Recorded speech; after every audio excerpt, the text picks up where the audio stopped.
acting while black. It's acting, nigga. Yes, we are acting while black. Say, motherfucker. It's acting while black. Stay off book, folks. Acting while black.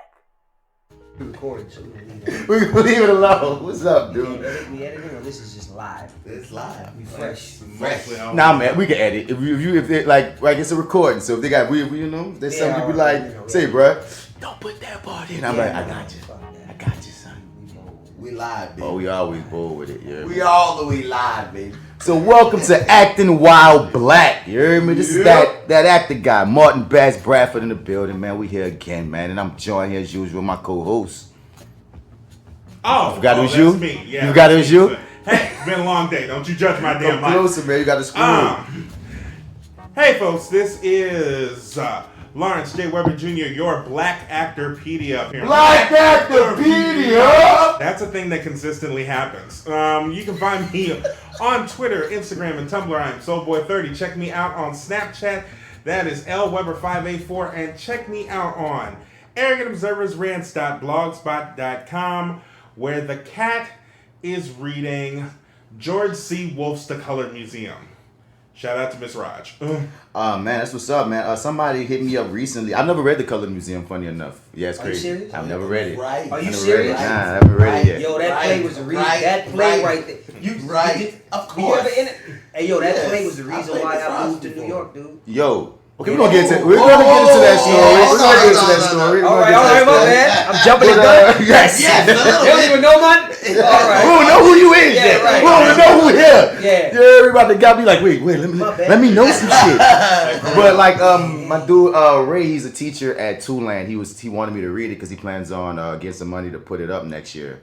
And it was like two stories in particular. He was like, yo, make sure you read this and this. And I still gotta read it. I haven't read it yet. He sent it to me and everything. One of them is gonna be Soldier with a Secret. I can tell you that Of right course. now. Okay. Is that one of them? I told Yes. you. But he wanted me to read the little one. Symbiosis. Yeah. He wanted me. Man, Herman introduced me, man, so I can get up in there. Don't be talking around and shit. I got shit to say on this shit. Come on, man. That shit life changing, boy. Man, okay, so today we got my dude, man. I'm actually surprised. I thought you were gonna be the older one. Man, just tell who you is. Fuck it, now. We just gonna get talk. My name is Nicoye Banks. I'm in the building from New Orleans. Let's get into it. You know what I mean? So, okay, before we get into it, we always got a segment first beforehand where we do a black actor shout out, man. Who's our black actor shout out for I the actually day? wrote it down this time. Black actor history moment. Black actor history moment. Shout out and congratulations to the production, the musical production of Raisin. This year will be its 45th year since it was produced on Broadway. Wow. For those of you who have no idea what the hee-haw hell I'm talking about, you're probably white. Well, I don't know how many white people. I'm curious to know how many white people listen to this Actor While Black joint. Yeah, you never know. Hey, if you do, feel free to email us. Raisin is the musical adaptation of Lorraine Hansberry's A Raisin in the Sun. It came out in 1974, starring Ernestine Jackson, Virginia Capers, which a lot of people would know as Uncle Phil's mom on Fresh Prince. Ralph Carter, who everybody knows is Michael from Good Times. As a matter of fact, in the credits of Good Times, they show that he's on loan from the production Raisin. Helen Martin, everybody knows her as Pearl from 227. With a bunch of other stuff. She's been working like hardcore. She'll be next week. And of course, that was the principal debut of Debbie Allen. So this is a double one. Debbie Allen, shout out to Debbie Allen, who is a three-time Emmy winner for choreography.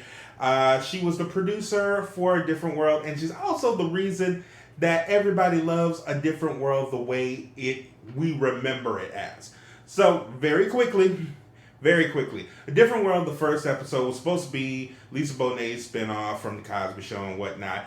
That did not work, obviously, because she had Zoe.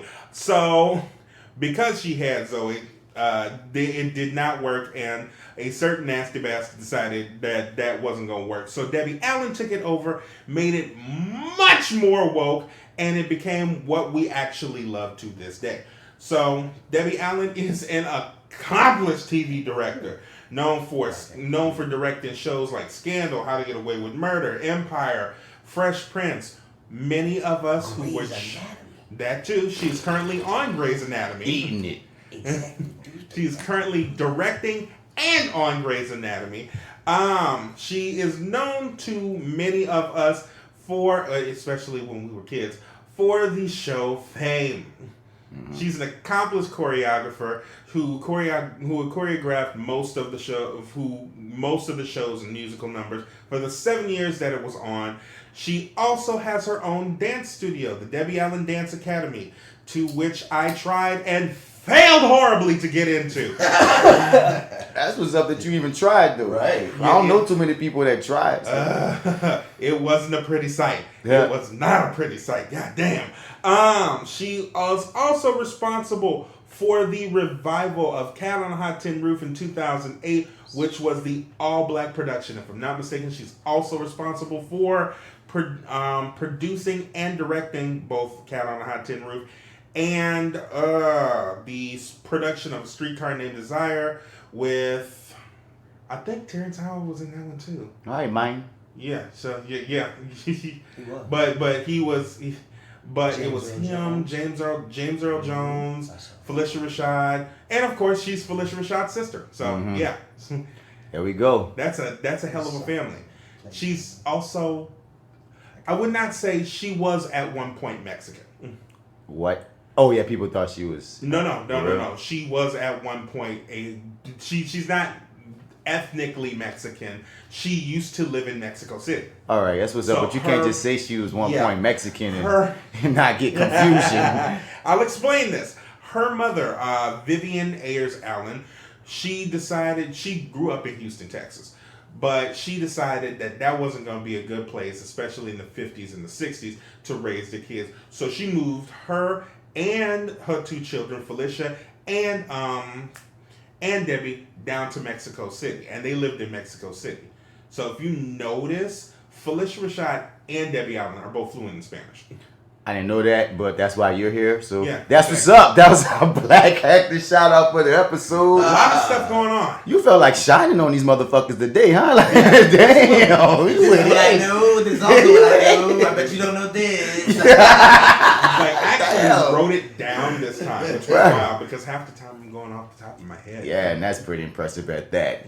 But yeah, so we get into the show. Welcome, guys. Acting While Black. And as you just so expertly shown, one of the reasons for the show is not only to educate people on how amazing it is to be, black in this game, but give people our first-hand accounts, especially black actors, producers, writers, directors, etc. Our accounts, our experiences, what we know and how we got into the game. Because everybody was asking how you do it. Well, how about you just listen about how other people did it? Because there's no clear map. It's just the game. You got to get into it. And my dude Nicoye Banks to the right of me, man. You've been getting it in for a good minute, man. Like, you like a big brother in the game, dude. Absolutely. So, of course, I had to have you on the show. Of course, we had to rap a taste. You hear me? We just did this thing for Guion about Hollywood Shuffle. And, dude, like, it got to a point where it was like, okay, we got to cut Bass and Nicoye. They just going to keep on talking. And it's like, I'm saying, y'all got us talking about what we talk about. Shit, this crab shit, what you need? I feel like Hollywood Shuffle should be like something that every actor watches once a year, like Bible shit, just to get reinvigorated. So watching that joint got me just amped. You feel me? So tell us about, before we get into all the festivities, everything of like the deeper questions, man. How did you even get started in the game, man? I started young, bro. 6th grade, poetry contest, teacher said, look, I want you to do this. Well, actually, you're going to do this. Right. Come on, the students.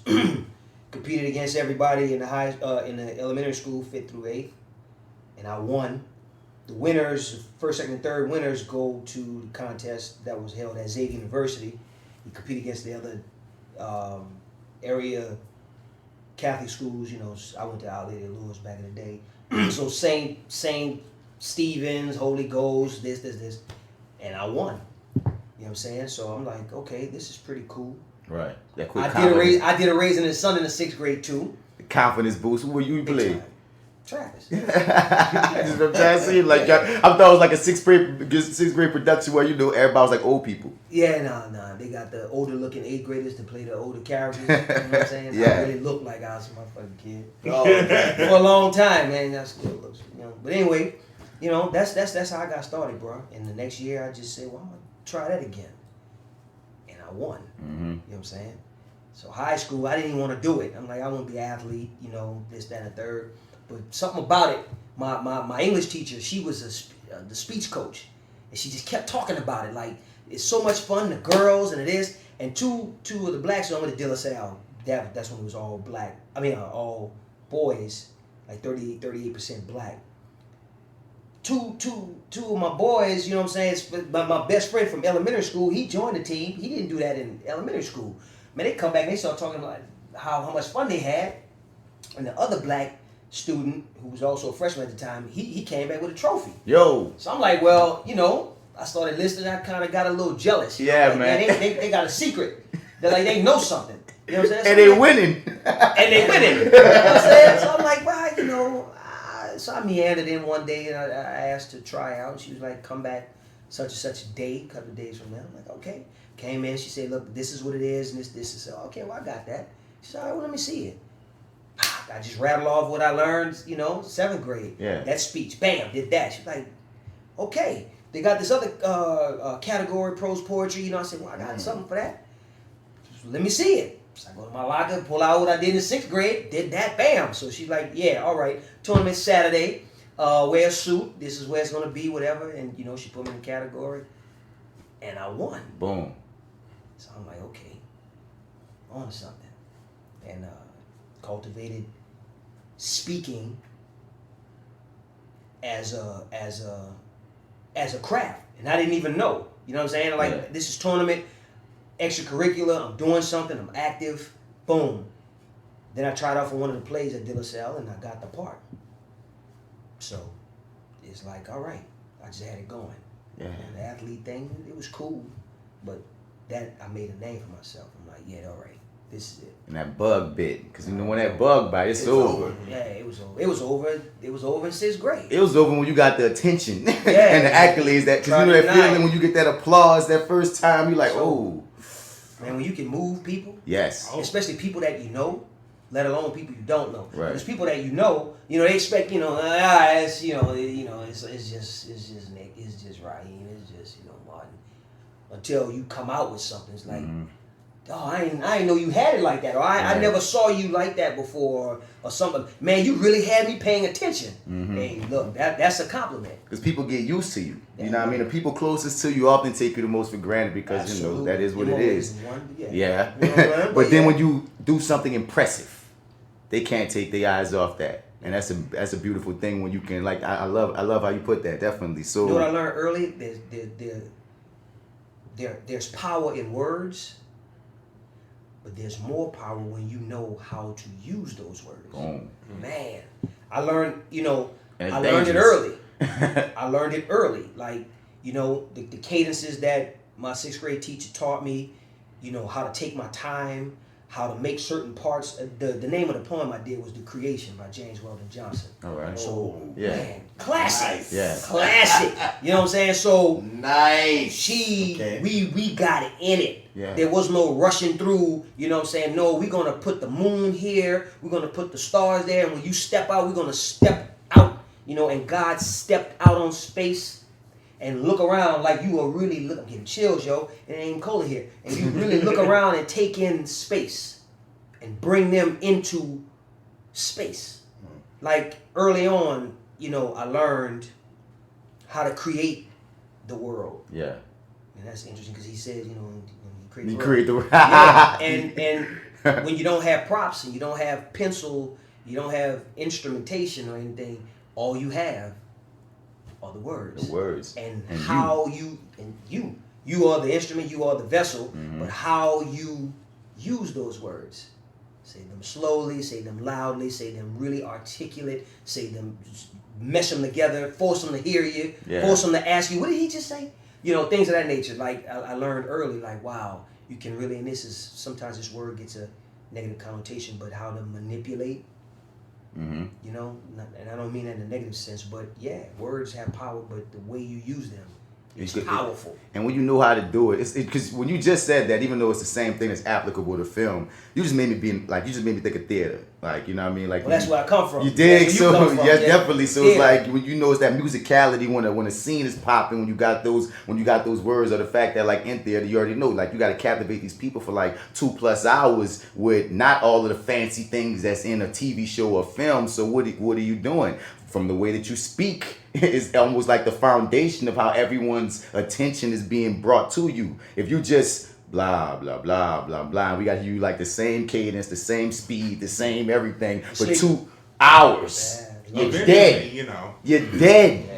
You're dead. But the fact of like when you say, because I just imagine just playing with words like a basketball. It's like I know how to go fast, I know how to dribble it fast, I know how to go slow, I know when to may have the tone go down to a bit of a tempo. I know when it get loud, it's like it's the fun of it. You dig? And I felt like I saw you going through the fun of it just now, and I just brought me to the fun of it. Like yeah, so manipulating that's a perfect word for it. Like it's manipulating the words, manipulating the craft in a way, the instrument. I don't even know a better word for it, but when you know how to do it and when you can dance, that's when you got that power.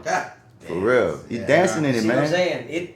Whatever analogy you want to use, you're taking those words and then you do what you want to do with them. Mm-hmm. But do something with But them. do something. You know what I'm That's saying? right. So But if do it's something basketball, with them. do something with it. Yes. You ever been on the court one time and somebody dribbling, it's like do something Right. with You it. can't only dribble. You can't only just hold the ball and dum. Right. Do something.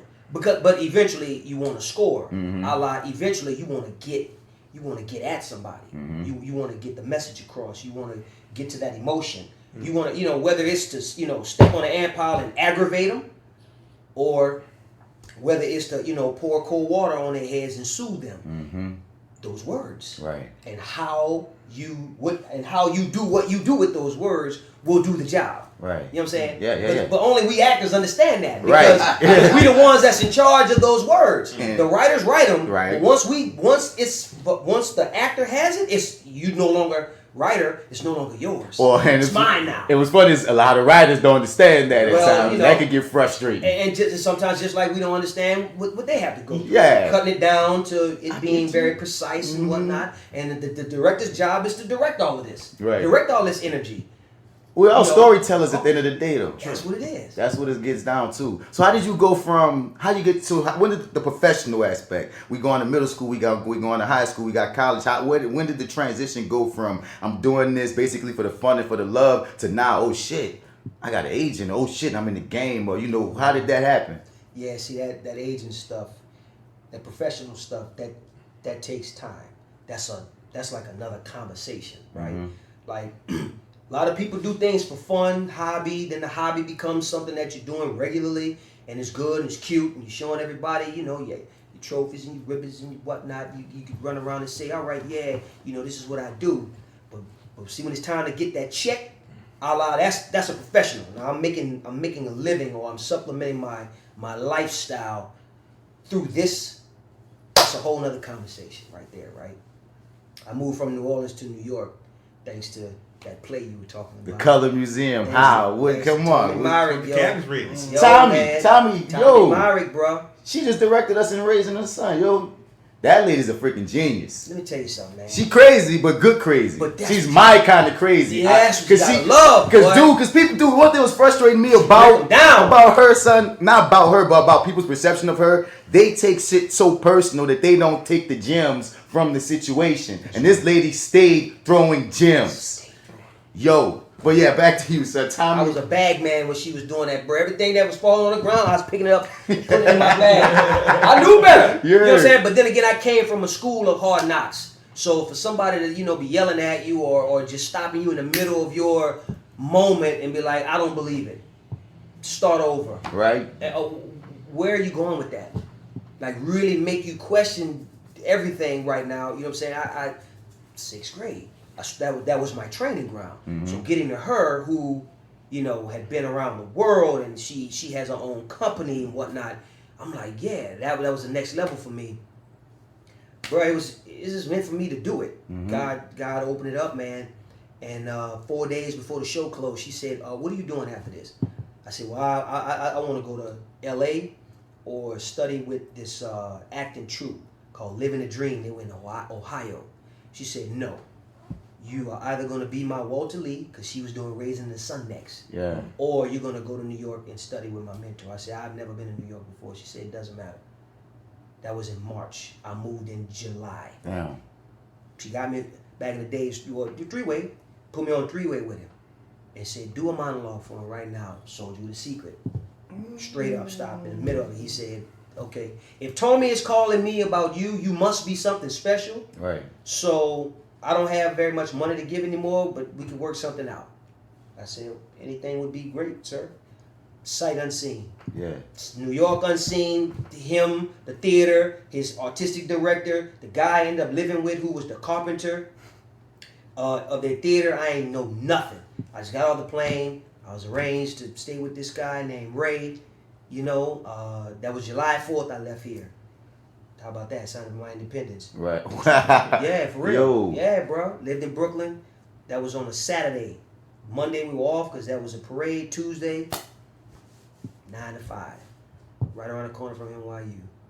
How many years you was in there? Because I feel like... So it was an intensive program. I finished. He invited 2 students. We started with 28, dropped down to 18.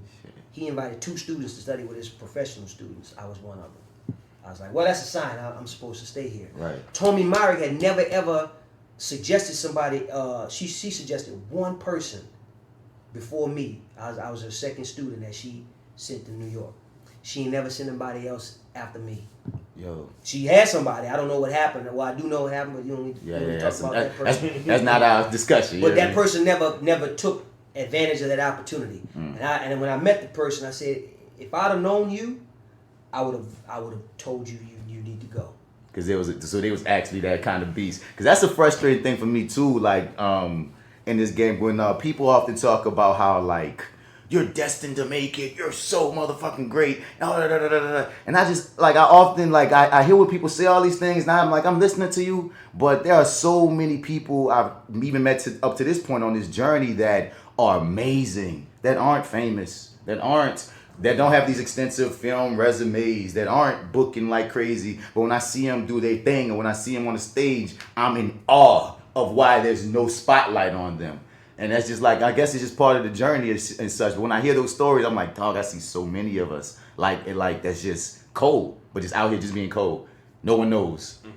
And that's just frustrating when I think about it. But then again, yeah, I respect that. And I embrace that too. But getting back to your question about professional, there's a lot that goes into this professional shit. Yeah. You know what I'm saying? Yeah. Like, opportunities, one. They cold. Yeah.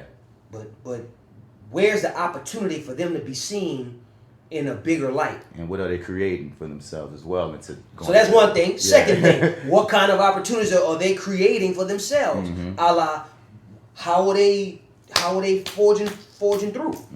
Did they just get comfortable? Are they waiting for the knock at the door? I'm here to tell you that there's quite a few people that's sitting on their couch waiting for the knock on the door. Right. They're waiting for UPS, Amazon Prime. They're waiting for Uber Eats to come and deliver it. Like, hey, guess what? Here's your Oscar opportunity. You ready? Well, hold 1 second. Let me pack my bag. No, you got to go now. You know what I'm saying? Out of sight. Number 3, out of sight really is out of mind. Because there are so many cold motherfuckers out here. Right. So if you're not out there around, in the mix, or whatever, you almost forget that you have the talent. And they forget too. Yeah, that's what I'm saying. That's what they're doing. It's just on the back burner. They saturated with people. They saturated with material. They saturated with information. So, you know, they gotta make decisions. You know what I'm saying? And if the decision isn't like right around here, not at least the beginning phases of it, they're not really trying to. Damn, I remember meeting this guy. I think it was New Orleans. I don't know if I don't have time for that. Right. They look, I need you to do, hey man, what you doing? It's a phone call. The next part, relationships. Professionalism is about relationships and forging more. Strengthening those that you believed in. Changing when those change. Because cats you could hook up with, writers, directors, actors, whatever, bam, you jam to the hip, you know, and all of a sudden a project takes them somewhere else, life happens, somebody gets married, kid, they come in, you know, whatever. Things, there's a lot of reasons why the road splits. And y'all just not as cool as you were, you weren't in connection for whatever reason. Again, back to you, like, what kind of road are you forging for yourself? Yeah. You know what I'm saying? Yeah. And you got to just keep wanting it. You got to. Like, you got, whatever that, wanting the next level. You know what I'm saying? Yeah. Now, you could still want to act and want to create. You don't have to be famous to act and create. You can act and create locally. You don't have to be professional to act and create. Nah, yeah, professional, hey, you in equity. Equity play is local. Okay. But if you equity and you doing a regional play, the pay is higher. If you, yeah, a little higher. You know what I'm saying? I mean, it's still theater, but I'm just using theater as an example. Oh, no, but it's still because if we go to film, you know, y'all know the deal with film. Like, you know, you could do a day you get $1,000. SAG low budget, a SAG ultra low budget, right? And it's good. It's real good. Or you got a real good role and you shine. Netflix or a smaller venue, or it might not have, you know, they self-releasing versus DreamWorks call. But still, both of those actors, I'm still respecting as professionals because they're still trying to get it and they're getting a check. Yeah. But the people I'm talking about were like people I know don't have agents or aren't auditioning or not getting filmed. I might just see them in plays. And I might just see him in a play and might be like, why don't you have an agent? Or why, you know, and I of course, you know, I don't know their stories. I don't know what they've been through. I don't know what got them there. It's just, you know, you can have all this talent, but if you don't have the mindset, if you don't got the gumption, if you don't want it, because you just made me think even in just talking, the difference between there's people who don't want anything. They don't even want it like that. Like this, like you can have your expectations because in my mind, I've always wanted to be just making my living as doing this, nothing but this. I want to be an actor. I want to be known for my acting. I want to have longevity, and I want to, you know, I want to be prolific in a way. So it's like that's always been a dream of mine to be like boom, boom, boom. But then I gotta remember, not everybody gives a damn about any of that shit, and that's crazy. Not only not give a damn, but there are some out here quiet as it's kept, and sometimes it's not that quiet where you know they're afraid of that. Because here's a reality that some since we talking right. When you do get an agent or you do get a manager or you in the union now and you got those checks or whatever, you know, there's a unspoken pressure and responsibility to keep going. Yo. Like, I got this now, so now what? Right. Like you got that degree. What you gonna do with it? There's some people who are cowards, and that's the word. I don't care how aggressively I'm saying it. That is the word. They don't want to deal with that. So you know what? Fuck that degree, man. I don't need that degree. I'm just gonna go. I'm using a degree as an example. I'm just gonna go ahead on and whatever. See, because when you get a degree, now it's like, okay, yeah, then you get your degree. Right. Yeah, so what's going on? What you doing? Right. Yeah, well, I'm still, at Popeyes, whatever. Nothing wrong with Popeyes, but wait, didn't you get a degree in engineering, or didn't you get a degree in? Yeah, I don't. Oh man. What happened? What happened? Have a responsibility now to explain that. And who's running around really saying, you know what? I got the degree. I thought that's what I wanted to do. I spent all this money. I got to pay all this money back. Not what I want to do. Pay all this money back. But the same thing. Not what I want to do. The same thing you saying applies to when you book. Now you got to perform. Bruh. Now you got to perform. When someone seen you on TV once, dog, it's almost like they expect. It's like that's the same thing. The pressure. Pressure. It's pressure. It's easy to talk about the struggle. Yeah. It's pressure when you get on the platform. Yeah. Oh, I like I got chills on that one. Yo, I got chills. You know what I'm saying? That's why I had to come do this shit. Cause we were rolling when we were doing the Hollywood Shuffle thing. Yeah, bro. Man, look, it's easy to be in the crowd of the mobbers. Yes. It ain't easy when they put the mic in your face and say, now what do you think? Why are you here? Right. All the cameras in your face now. And people don't articulate. Man, and they don't take that in. Oh no. They don't even know it. It's not a concept I think they even think to take in. It's like the unknown concept, you know what I'm saying? It's real. But you know it when you get in it and then you looking like, whoa, like Like you say, why am I getting anxious? Why I got anxiety? Why do I feel like I have to be whatever, or why I have to live up to whatever all of that becomes? And it's like, I just wanted to do this, but this is what comes with that if you really gonna keep pursuing or keep pushing. Man, there are some people that started to taste that cream. They started to get up there, and you know, the vices and the temptations and the whoop-de-woo started getting at them, started getting to them. And also the aspirations of wanting that spot.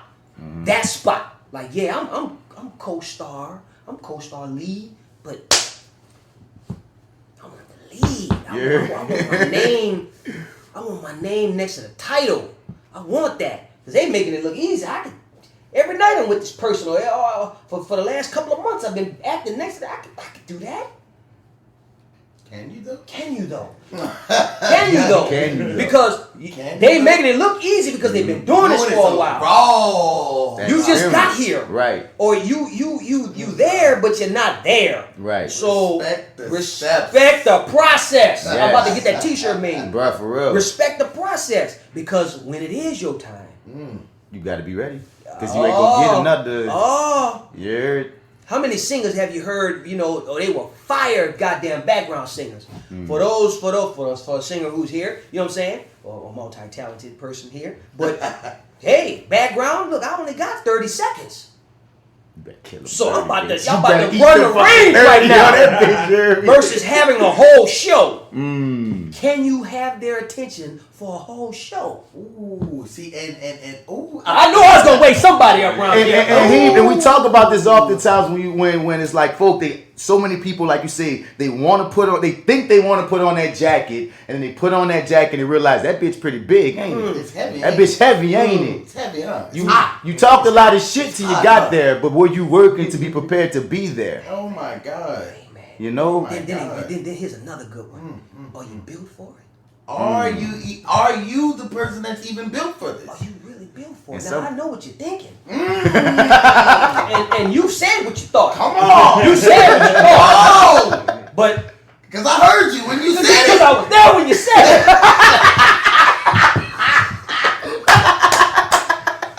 But when they called your name. When they called you. You went to stuttering. Ooh, you stuttered. Your lips got dry. You held your head down. Come on now. Stand up. I couldn't hear you and I was in the 5th row. See, I knew I should have brought my damn church fans. You know, and guess what? A lot of times you don't get that opportunity again. Not at all. Because the powers that be already passed their opinion. Nah, like the kid, but you know, hey, nice. Yeah, but nah, you know that real good. Yeah, but not superstar, not headliner. Yeah, not headliner. And seen it happen. And in that, once it comes to that, my question is, how do you come to terms with the fact that you may not be the headliner? I'm not, okay, so I'm answering this from personal perspective, right? Let's rewind a little bit to respect the process. I was, and I'm going to use this word, privileged enough to be around a few people that we started off kind of sort of on the same line. You know, he's to my right, to my left type thing. Or, you know, a little bit slanted, a little bit more than me, but still, you know, reach out and I can touch him. Yeah, and all of a sudden, whoop, a little separation started. Not because I slowed down, but because, you know, it sped up for them. Yeah. You know what I'm saying? And then, now she gone. All right, cool. But I was still upbringing, had peace of mind, like, okay, my time is coming. Right. It's gotta be, because I'm aligned with these types of cats. So years and years and years, life choices, and you ebb and flow. You know, you make your own personal mistakes. I realize that it's process. It's not my time yet to be the headliner, but it's coming. My responsibility is to stay ready and stay open and stay hungry and stay humble. You know what I'm saying? And what that humility means, I'm not looking at that spot right there that's occupied by so-and-so. I'm going to look at the spot and be like, yo, they doing the damn thing, or that's one of my people that's at that spot. Yeah. That's in that spot. You know what I'm saying? Word. But that's not my spot. That's their spot. That's their spot. My spot is still right there too. My spot is undetermined. I'm just not getting there yet. Hadn't gotten there yet. It's there. I'm here. We just hadn't gotten together yet, but it's coming. But it's coming. But that's part of the process of what we do. You know what I'm saying? This is a war of attrition. Who can last the longest? Dude, because so many people quit before they can't even see what could have been. I just can't do that, dog. Right before. Sometimes right before. That'll drive me insane, and I mean that sincerely. That'll drive me insane. Like I almost had it, but I gave up. Mm-hmm. I'm not gonna be able to live the rest of my life thinking that. Absolutely. Whereas I could sustain some more years of it's coming, because the universe is still giving me signs that I'm on the right path. And that's so I'm being fed. And so that's I'm being the fed. point. That's the point. So I am being fed. Yes, that's the point. You need the sign. You need signs. If there were, because it'd be one thing if I just sucked. Right. It'd be one thing if you know what I mean? It's one thing if you just you know. Ain't no checks coming. Ain't nobody checking for you. You gotta take the lick. Ain't nobody inviting you to their podcast. For real. Nobody wants you to speak on their panel. Yes. Because they don't care about what you, because you don't have a perspective that they find valuable. Yeah, that's right. That you add no value to their project. Right.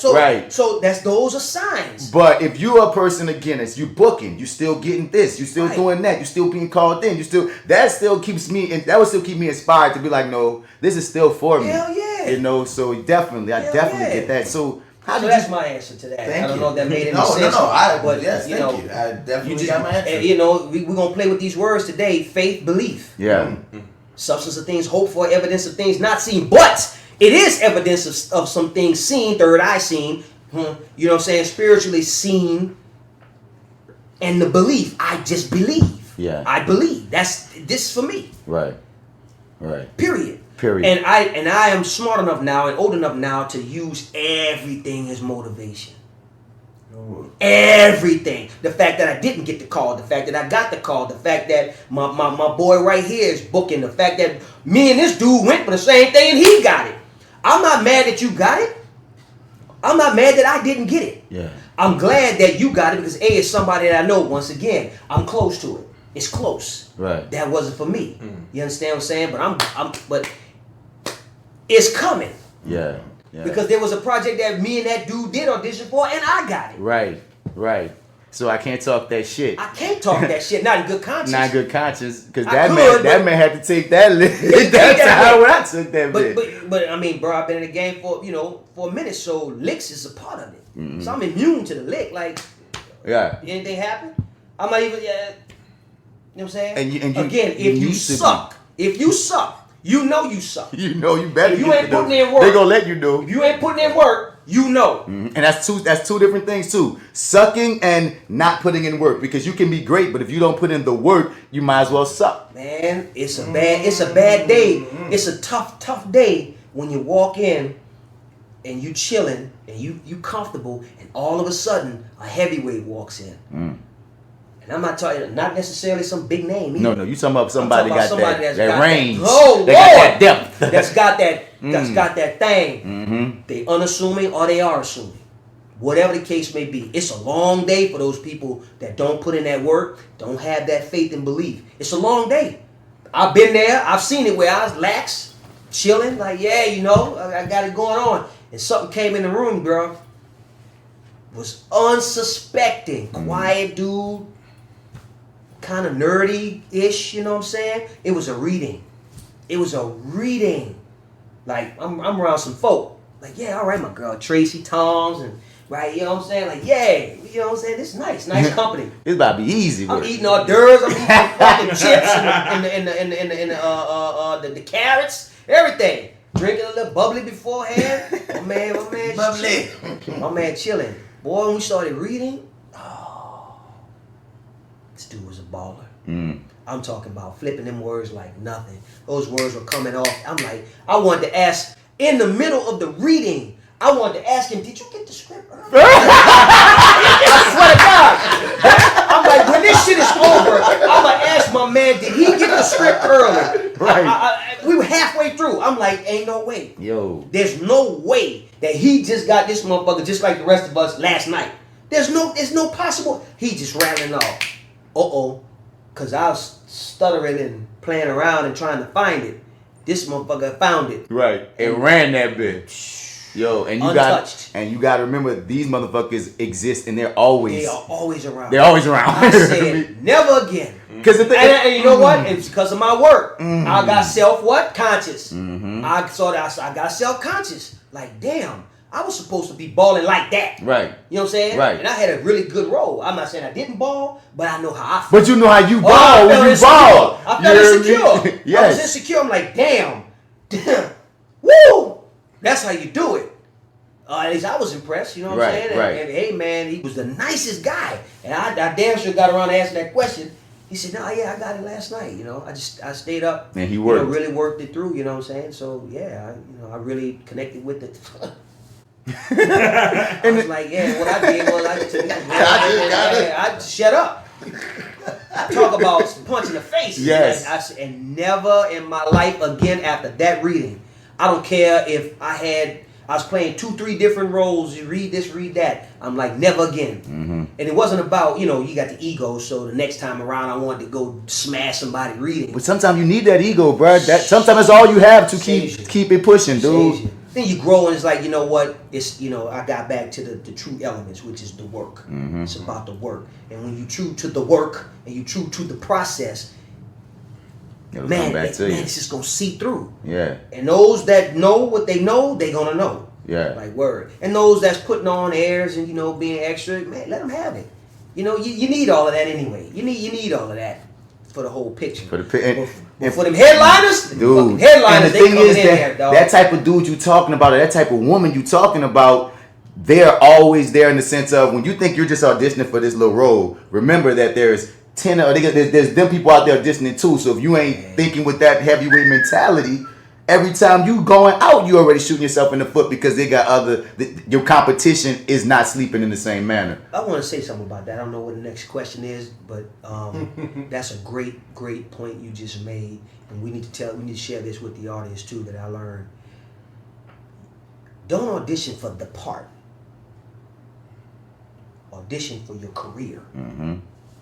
Meaning, when you go in front of these casting directors, no matter how many times you've been in front of that particular casting director or if it's your first time, you are auditioning so that they always call you. Mm-hmm. Because you're going to always come with something special. See, now we got to remember, we're going to get back to that agency thing, mm-hmm. and the power lies with us. But you don't know that when you're young because you just want to get put on. Fresh out of school or you fresh out of wherever the hell, you know what I'm saying? You just want to get put on. You just want you want the checklist. Agent check, manager check, start getting checks, union check. Okay, I'm a professional, right? You're not taught that you want to make this a career, or you will ask the proverbial question, do you just want to act or you want this to be a career? Okay, but anyway, that's another subject. I digress. Back to the casting directors. You want those casting directors to say, when I call Raheem, they're going to deliver. First of all, to the callbacks. Mm-hmm. First of all.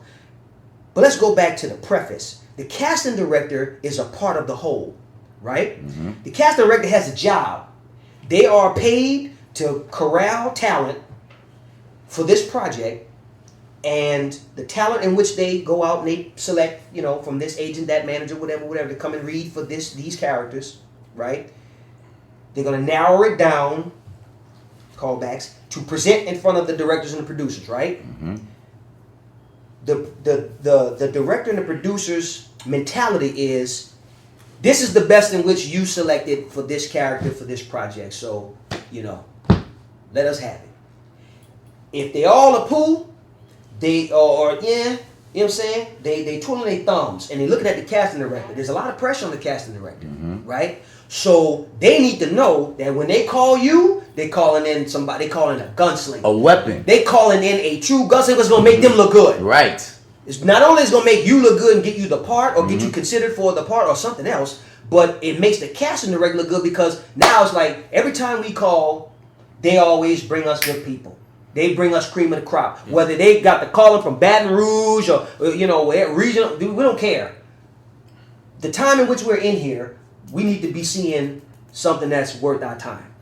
And you have to be clear on understanding that what you just said, the casting director wants to look good. Because oftentimes you hear people so intimidated by certain casting directors. I'm like, why are you intimidated by your teammate? This motherfucker's trying to get you on. That's right. Y'all trying to get y'all on. That's right. You hear me? They didn't call you in here to just bullshit. They called you in there because they felt like you have something that they can maneuver to help us all out. So that intimidation factor should just be thrown out the window. So I learned that because early on, somewhere in there, I was like, why am I being called in for this? And when it reads that this description for why? Mm-hmm. I don't fit this description. So that's what I think. Yeah. But one day I had a casting director say, I know you can do this because I've seen you in other auditions. Yep. And your range, you got it. We just need to tap into it. Yep. And even if they don't consider you for this, I want them to see you because they might consider you for this. I went, oh shit, confidence booster. Boom.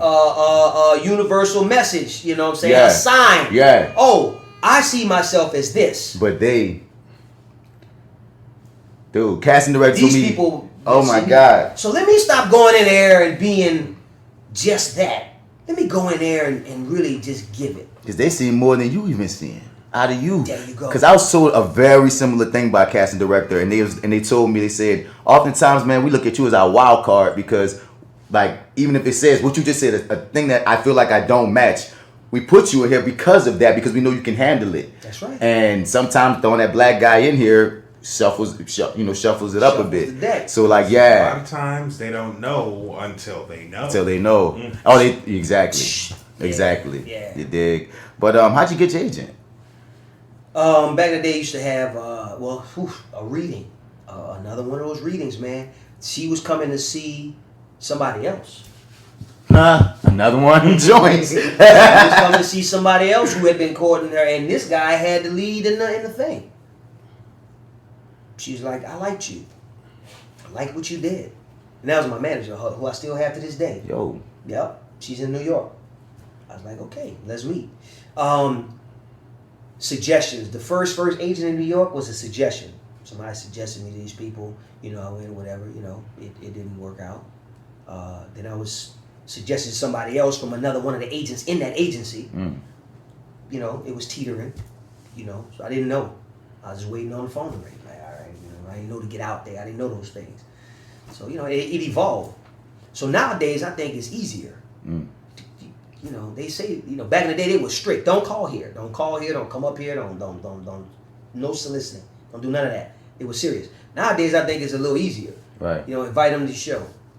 Or email them and they might hit you back. Yeah, you can make a reel now. Mm-hmm. You know what I'm saying? And send it to them like, you know what I'm saying? Because the power is they work for you. Yeah, and that's so why aren't you going in there saying, hey, you should represent me? You would make a lot of money. Say that again, because oftentimes, especially when you're young, you first get your first agent, you almost treat them like your boss, right. Not even taking in. You don't know. Not even taking in. You don't got to kiss that ass. Well, not saying you got to be a jerk or asshole or anything, but exactly what you just said. They work for you. It's just like with the casting director situation. If you ain't popping, they can't get nothing popping. You feel me? They're just putting together a roster, a team to make it, to make money. And you're here to, of course, your passion, but to make money. So when you're professional. When you're professional. So yeah, and I just always get asked all the time, how do you get an agent? And I'm like, dude, there's literally, I always thought, well, you gotta have a headshot. You got it. There's so many actors that come on this show and said, I got on off Google. So to one degree, I'll be like, yo, you're asking me questions that you can Google, but I'm not gonna be an asshole. So, headshot, reel, how do I get real footage? Student films, make your own. I mean, there's so many opportunities out here for do it yourself that I can only imagine was not when you would come in the game in New York. You've been hanging around Gumbo Monster for as long as you have been. You already have one. I mean, a lot of people got reels off our squad from that. But that's a sidebar. That's awesome. You got to put yourself out there, new generation. You got to put yourself out there. You got to work it. You got to put yourself out there. So so I know when I had an agent, I remember I thought I was popping. I got my agent. Okay, now it's time. We're going to get it in. And then a whole year and a half went by and I ain't booked shit. You heard me? And I was like, damn, is something wrong with me? Because I mean, like, damn, I'm going on these auditions, but I ain't booking. I thought I was something, but then, you know, I didn't understand the process at the time. So you hear me? I had to learn. I had to learn that. I remember, I mean, buku people, they've asked me all this shit about where you at, and I'm like, man, I don't know. Hopefully it's coming, but we shall see. And then you hit that one. What was that one for you that made you sink in after you got representation that, okay, I'm rising from the level of where I was with the regional theater type stuff to, okay, I'm doing TV, I'm doing film. Like, was there a specific role or a specific project that sparked you? Shit, all of them. All of them. But the first one, that first TV gig was a Law and Order gig. That was it. Yay, nice. Yay. He said, yeah. You know what I'm saying? Because that first one is your sign that they'll pay me for this. There it is. They'll pay me for this. The first TV show, which was Big Three, NBC, ABC, CBS. Man, not UPN, not something that might nobody. But it's Law and Order. Yeah. What you played? The first one, floater, fishing. Floater. Walked out, you know, they on the first part of it. I mean, were you a fisherman? No, this guy was fishing in the Hudson River. I walked up to him like, "What you fishing for?" So, you know, Yeah. in his business, whatever. Boom, he tug on the line. We having this back and forth conversation. Dead body. And Yeah. something came up. I'm like, "That ain't no sturgeon." You know what I'm saying? Bro, look, I ain't get cut out. I'm talking. I'm talking. Man. Bro, celebrate. Cause speaking of cut out, oh my God, dude, we're not in no order right now. Fuck it, dog. Cause you on Queen Sugar.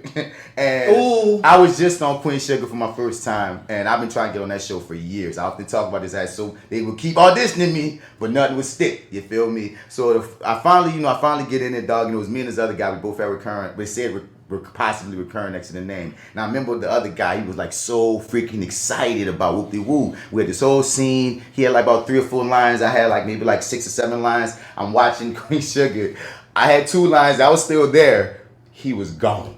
And I felt so awful for him. Because it's like, dude, that's something else they don't prepare you for.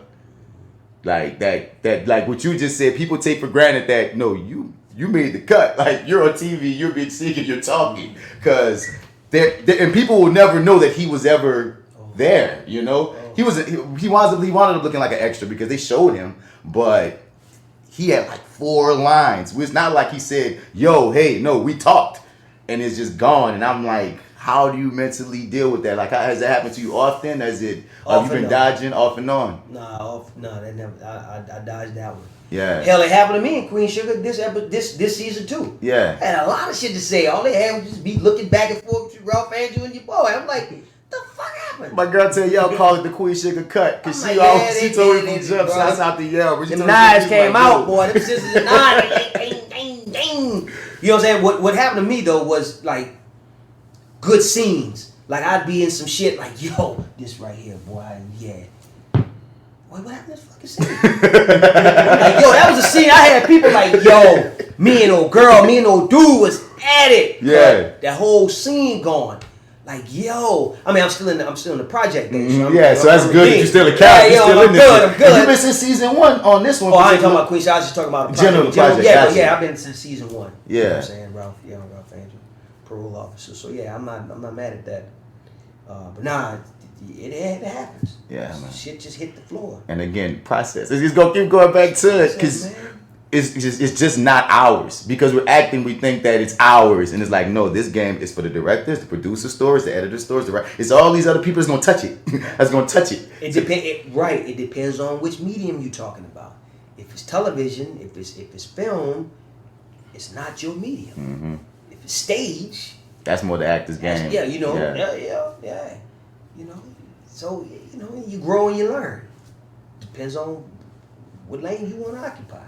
You got any ones? I'm gonna throw it to you. I've been talking. What's up? A little bit, but my bad. I'm sorry. I was excited to talk to my people. But once again, I'm primarily stage. That's why. You have had the privilege, or I guess privilege, of being both a actor here in New Orleans and also in New York. I don't want to compare both of them because I know there's not one that's necessarily better than the other. But what were some of the challenges that you would have here to being a New York-based actor and vice versa? The biggest one for me was the fact that I know that they book or that they seriously consider your season regulars, your stars from the beast of the east or the best of the west, the left coast or the right coast. Pause. One of the first things I remember, one of the first pieces of advice I remember you giving me when we first like met each other was, one, you was like, man, you might want to go to New York, dude. And you was like, two, if you go to New York, keep your New York number, because it's really that they really care about the clout of if you're a New York actor. They used or you're a California actor. Yeah, that was a long time ago. We had that conversation. Yeah. So now I don't think it's really it really doesn't have that type of gravitas, but I do think that when they come down here, the project is kind of cast already, so they have to plug in a couple of recurrents, guest stars, whatnot, and they're looking at it as local talent. Whereas if this were in New York, and if I were in New York, if he were in New York, and we were auditioning for this, we would ball out for the top dog spots. You know what I'm saying? Yeah. Easily. They'd have called us in for that. Yeah. You know what I'm saying? And they possibly would have called us in for, or kept us in mind for another one of those, recurring characters. And they would fly us from New York, fly us from LA to be in this thing, rather than they got local people right here that you don't have to pay for hotel, travel, per diem, or whatever, pay them something fair and then get them in the project. So that was an adjustment. Like, I think they hold out, and then when they get here, it's like, okay, so let me see the local talent. They don't hold it the same. In other words, the grind is, of course, different. Every day, New York, I'm at home. I get to relax. I got comfortable. I don't like being comfortable no more. I don't like it. Messed up my hunger. I need to get around wolves. I don't give a damn what scenario. I just need to get around them. You know what I'm saying? You get around other dogs, you get around other wolves, other hungry animals, predators need to eat still. They're not comfortable, it keeps you uncomfortable. It keeps you wanting. You know what I'm saying? Like, after this, I'm going to go home and work on some sides just because I got to do it. Just because I've been sitting around these two. You know what I'm saying? Because I love these dudes. I respect the big brother, little brother, whatever the hell. At the end of the day, I respect their artistry and their craft. It's like, yo, this is that right here. You got to keep that going. And when you speak about that local talent versus that's one of my biggest peeves currently.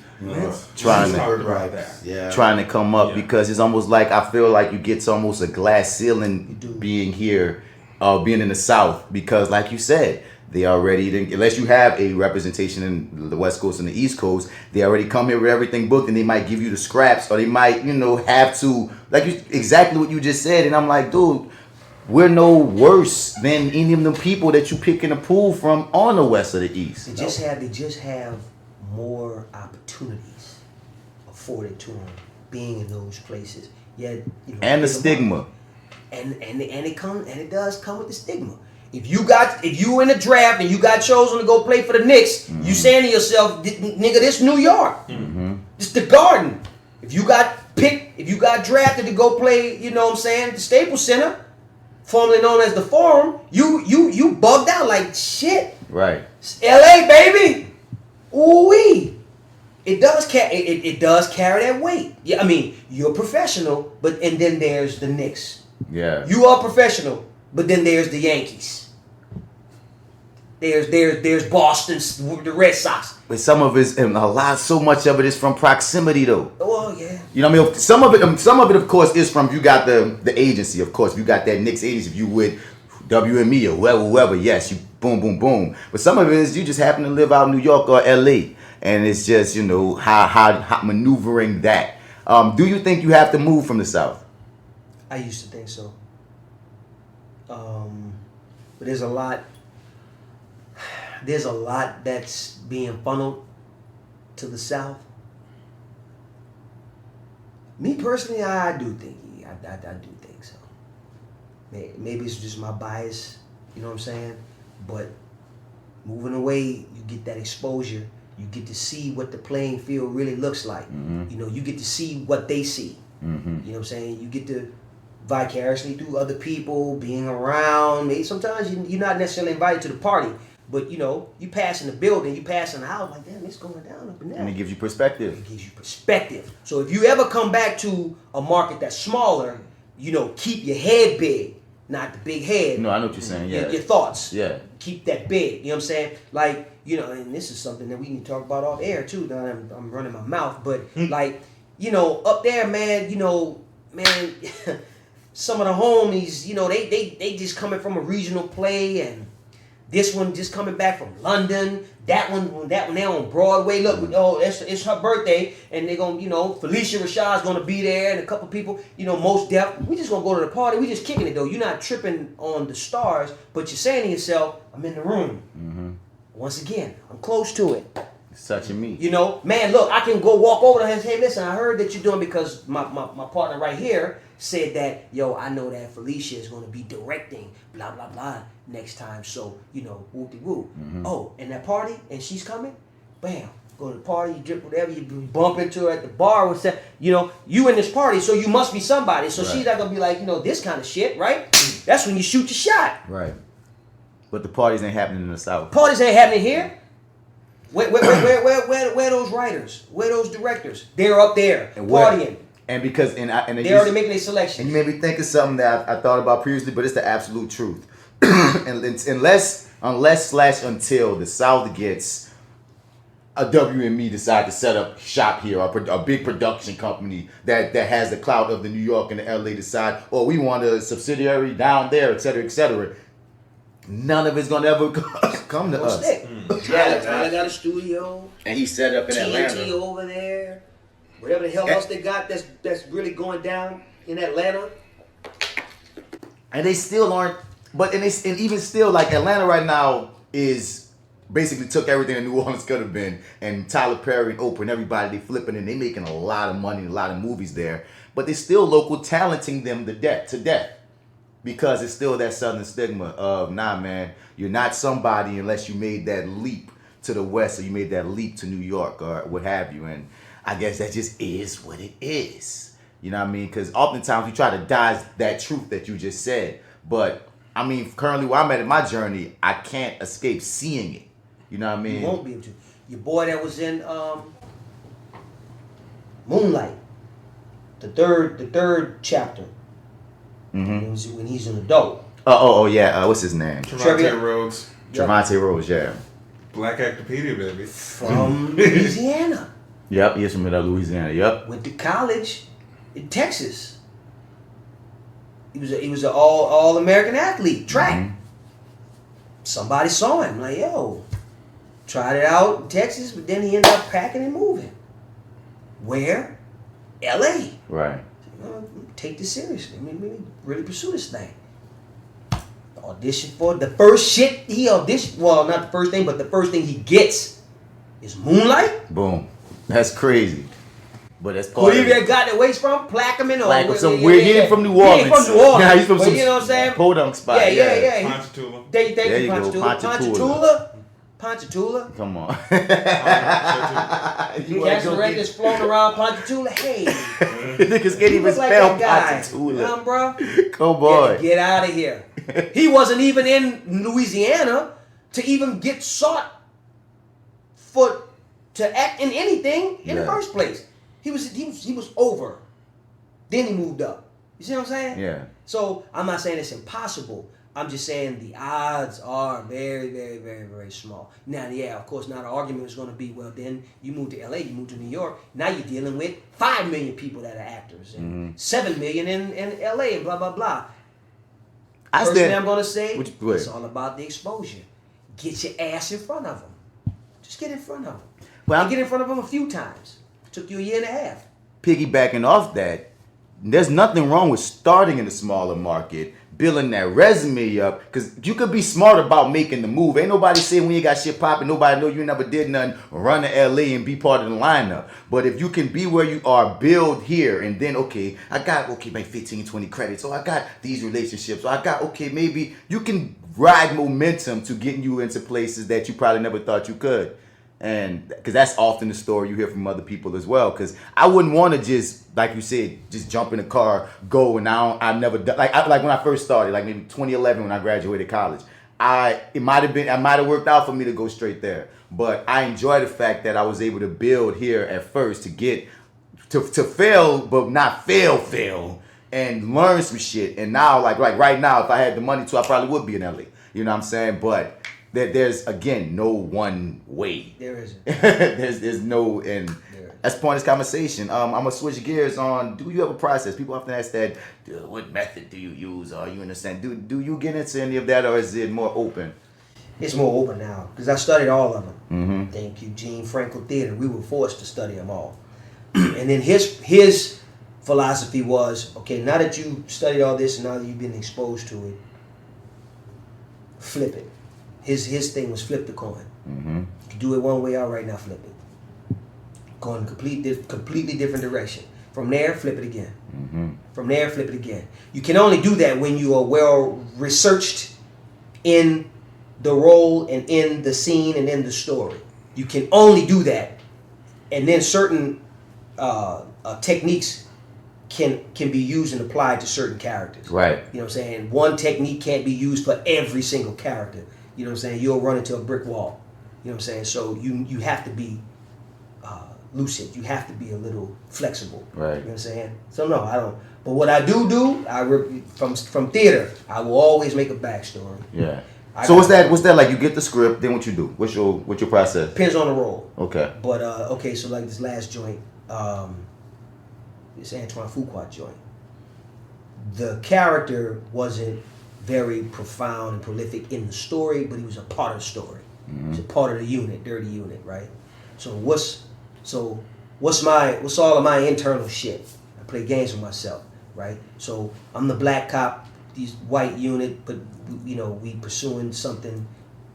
If we don't get it, we in trouble, right?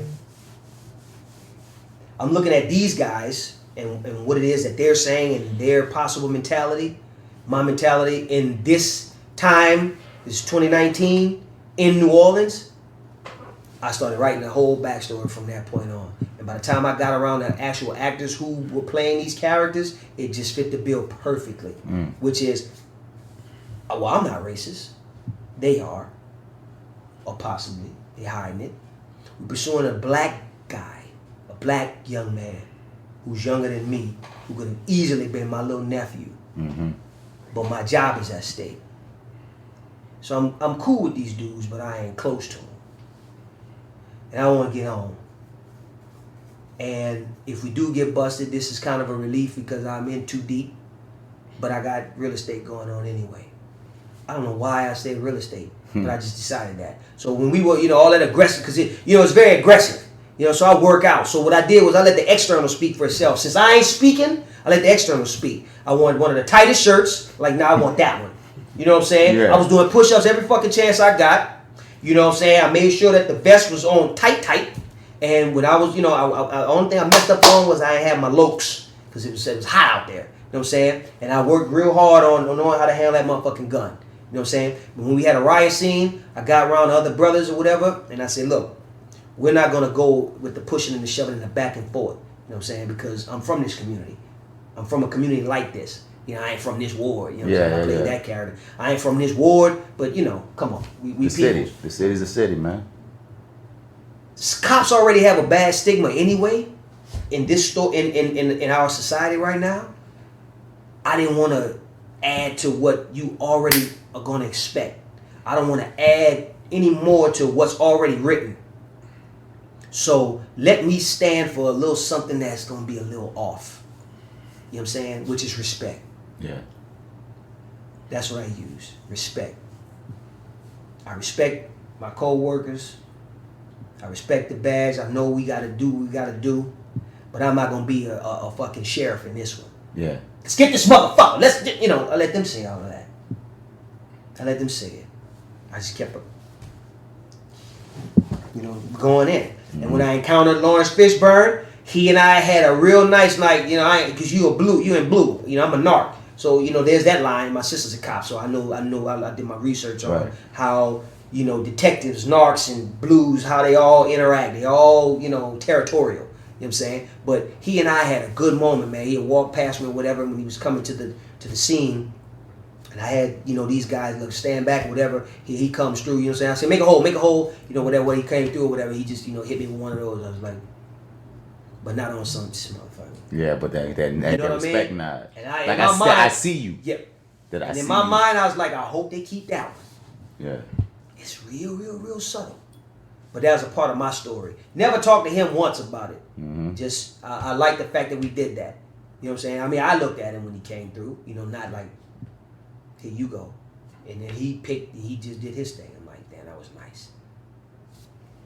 Masterclass. So that was nice. And you got it's beautiful to be able to dance with the cats that longevity and such. Before I want to ask you about speaking to like when you opposite a quote unquote star in the game or even someone who got history. But I love the fact that I want to put a star by what you said about creating a background and the backstory and such, because oftentimes I respect that because it takes some of the acting pressure off of you, because some things you already now understand just are. So there's certain things you're going to just do unconsciously, naturally, because you already given yourself, these are my parameters, this is my person, this is what it is. So you don't even have to try as much because you know the person is. Like, you know, like you just said, you don't have to be the nigga that's firing up and fighting because you already know, well, I got this on the line or I have this at stake. But it's all of that came from you just creating something that was off the page. Your partner, man, Mike, man. We did containment together, Mikhail. And man, I remember one of the things I learned from him was the same type of concept of like what's not on the page is your place to dance. You feel me? And he was like, this is what's written. Because I remember, like, because he was like the leader of our gang and whatnot. And I didn't have any lines for like the first couple of episodes. I'm just like there. So I'm having to do a bunch of things without words. And I remember his thing was, man, like how we already knew for theater, but for whatever reason, some of the boldness and the balls you have in theater and on stage, you kind of hold back when you get on those film and TV sets, maybe because so much is on the line. But I remember he was like, don't forget that the director didn't say no. So try some shit. You know what I mean? If it works within, if it makes sense, and even though if it's not written specifically, if it's not nothing that's like, if you ain't supposed to shoot somebody, the thing don't say shoot nobody, but within movements, moments, who you're looking at, who you're referring to, how you feel about the motherfucker next to you. There's so much that's within your own story, your own world that you don't have, that's not on the script, that you shouldn't even feel like it's the script's responsibility. It should be your detective nature or whatnot. And like through that, I found myself like in scenes and in shots that I probably wouldn't have been in because I was just doing shit. And the director didn't say no. And I always think about him in that, because sometimes I guess this is a segue, when you're working with someone that has more experience or has been in the game, they can't help but rub off. Like, you just can't help but learn something. So you had head up with Lawrence Fishburne. Are there any other cats besides him that feeling happened with? Matt Damon. That dude there's a monster. Smart guy. And when I say he just let it, it's like we having a conversation, whatever, you know what I'm saying? Raheem say, all right, it's time to go. All right, cool. You know, we on our spots. We just on our marks. Like, we on our marks. So it's on whatever. All right, in action. So Martin, just go right here. Pull the trigger. That's all you got to do. Okay? That's it. Walk off. All right, cut. And we'll just circle right back to, you know what I'm saying? So yeah, man, I don't think, you know, I think Obama's got a good chance. I swear to God, this is how, you know, I'm like, damn, effortless. When am I talking to Matt and when am I not? Effortless. Yeah. You know what I'm saying? But I got real cool with his trainer named Terry. Man, Terry, you know what I'm saying? Terry's like, bro, Matt works hard, bro. I said, what? He said, man, we had 2 sessions today, boxing. Like, what? I said, yeah, man. You know, this is a night shoot. We in Morocco, right? I'm cold shit. Me and Terry running it though. Man, he said, man, listen, that's one of the hardest dudes I've ever worked with, trained. He said, who else, you know? He said, you know, Ben Affleck works hard. Gwyneth Paltrow. He said, but D, Denzel. I was like, nice. Because I asked him, I said, what makes the A-listers the A-listers? That's a great question, too. You know, that was my running question for 2 years. Yeah. I was just asking a bunch of people when I started getting some exposure, you know, getting around folk. That was my question to him. You know what I'm saying? Now, can you help me? You know, how do you get there? What was your, you know what I'm saying? What makes the great great? Right. What makes the A-list and the A-list? Man, that dude told me that Matt was, the type of workouts that they were doing was for his back to have a certain, for his physical to have a certain, for his physical to be a certain way. And so boxing was the thing in which they had adapted to make his physical appearance be such. Because as the commander of our, as the leader of our special unit, the movie's Green Zone. So it's not even a motherfucking boxing movie. He took up boxing just so he can be fit for that. Oh, keep going. Just to have his physique, his mannerisms and movements be such where, you know, his physical presence speaks as well as, you know, commanding men to go look for weapons of mass destruction. I said, really? Yo. He said, yeah. I mean, because Terry is a boxer, yeah. But they started doing more of whatever the hell they were doing to increase this part of his body because this is what he was aiming for and this is what we were going for this particular character. Because the next movie, he's got to lose all of this shit and get fat. I said, damn. Right. And this goes beyond just memorizing some fucking lines. Oh, this see, is so when you put your life, therein lies therein lies the gems right there. Yeah. These motherfuckers work extra hard before they even get there, meaning the set. Yeah. So by the time they get to set, that's why that shit is so automatic. I said, okay. That added to my homework. Like, okay. Right. So that's why the push-ups, when I was running around doing push-ups, that was nothing. Right. Why, you know, I do that shit anyway. But I'm glad I was able to infuse that, knowing that physical prowess, physical statement. You know what I'm saying? I'm like, got it. Hell, I was talking to a costume designer, and I said, why? I really wanted to have a certain pair of pants. She's like, you know, but look, if you wear these pants, it makes you look like this. And so by looking like that, I said, oh, okay. And so I took the nut busters and whatever, you know what I'm saying? They weren't like nut busters where I can't move, but it wasn't what Nicoye would choose. Right. I kind of want a little more space, you know what I'm saying? But I'm like, but I got you. And then when I saw a photo, and I saw, you know, a little clip of what we just said, it does look, you know what I'm saying, like, and then, you know, pow, like, all right. It worked. And you also made me think about type. When you think about, like, knowing what your type is and knowing how you're perceived before you even open your mouth. You have to be that self-aware in this business because they're already doing it. They're doing it every time they call you for an audition. They're telling you how they see you. You could see yourself as the biggest Shakespeare and whatnot. You could have actually done all of that. But when you're talking about being professional, when you're talking about being in the business, like you said, you already do push-ups and shit, already working on your body and your aesthetic because you already know the type of things that they're calling you in for. You know what I mean? Or what they're expecting of you. And I also kind of know where I want to go. That's the third element, truthfully. You know yes. I kind of know where I want to go. You know what I mean? Like there was a point where everybody was just buffing out. They was busting out their clothes and everything like that. Now I realized that they typecast right about it in here. Yep, and then you get You know what I'm saying? They can't wear it. Pull it off the rack and they can't. Right. They only can do swole nigga shit. I said, oh shit. So I took notes from all of these motherfuckers. I said, okay, I am going to build an all-purpose body. Yes. Because, you know, I'm decent looking. So I need to be next to a hot-looking chick. Yeah. That's going to be believable. Yes. You put me with Make It Good, that's a believable couple. You understand me? So I'm going to keep the face right, teeth white. You dig? And haircut on, you know what I'm saying? Bam. But at the same time, I'm athletic. Yeah. At the same time, I want to do, you know, some Army shit, Navy SEAL shit, you know, special forces. I played football before. In a movie. Yes. But I was a hooper. But I was a hell of a flag football player. So I was like, oh, I can learn this shit. The proper way to hit. You know what I'm saying? I got a fucking double. But I'm an athlete. And I'm arrogant. So I kind of want to do a lot of my stunts. And they let me.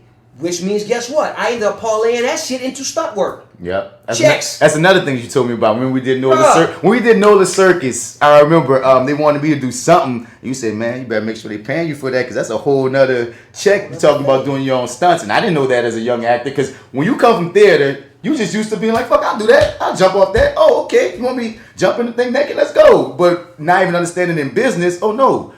You can do that, but they got to pay you for it. Always going back to the naked, huh? I've been naked a lot, man. Once again, shout out to NoLa Circus. That's, of course, I make this joke literally every time. That's where I learned that Mr. Bats will give you a great performance, especially in the end. I guess it's my turn. So can we talk a little bit about type? Because going from, and I guess I did look up some stuff. Going from like, I think your first movie was G, wasn't it? Yeah, going from there to seeing other credits and coming to like now, it seems like you went from playing kind of like the thuggish roles to now you're more official, more cops, more like officers. Can you talk a little bit how you about how you saw these roles, and not only that, saw that kind of evolution going from one to the other? Because one thing I've noticed, I feel like 90% of black actors at some point has to play some type of thug role. I mean, it's like that's what they often or give you us. gotta die. Yeah, it's interesting. But back to you, like, yeah. So how did that evolve from one to the other? I think it's just the process. And I tried not to, even going into Be More Smooth with G, I tried not to play too much into the stereotype of who and what he was supposed to be. You know what I'm saying? As a matter of fact, I know I got the role because I didn't do it. DMX was up for that. Memphis Bleak was up for that. The Chico, he's an actor. He's acting all kind of shit. He was up. There was a lot of people that was up for that character. Chico Benjamin? A lot of people was up for that character, man. And from New Orleans, BlackActorPedia, baby. I brought you all right with me, boy. Hey man, I brought my own flavor to it, but Andrew Lauren, Ralph Lauren's son, Polo, he's the one that bought the rights to the film and did it independently. But he saw me do it on stage. So man, look, so his first conception of that character was of what I did. What you did, yeah. On stage. Word. So to get the call, whatever. Anyway, man, I tried not to be the, real thuggish, ruggish. I wanted to add some humor, some charm, because in the script, he got cut, but in the script, he evolves. The one that's just banging his head against the wall and, saying wild shit and doing the wild shit, you as an audience member, you're not going to believe his evolution. Some of you might not, some audience members might not even want him to evolve. Right. We like that, oh yeah. But oh my God, that right there. B-Mo, I wanted B-Mo to resonate. You know what I'm saying? He started off one way or whatever, but I picked my spots. Like, there's a time where I'm going to get serious. There's a time where I'm going to lay it on the line and show a different color that I don't think they expected. Right. So evolution-wise, I think business-wise, eventually every black man does play a cop, detective, lawyer. But I want to say something to what you just said, man. Because as a person who gets a lot of those kind of roles, I started leaning towards, I'm looking for the redemptive aspects now. Period. Because I don't want to play anybody that you will ever be like, that's just Thug One. No, I want you to be like, man, he played that role. You heard me? And I'm trying to find, because if you already got me playing a ne'er-do-well, I got to get you to understand why he's a human. Hello. And that's my job. Man, I heard a white actor say this. I don't know who, so I'm not gonna give nobody false credit. But the statement was the difference between the bad guy and the good guy.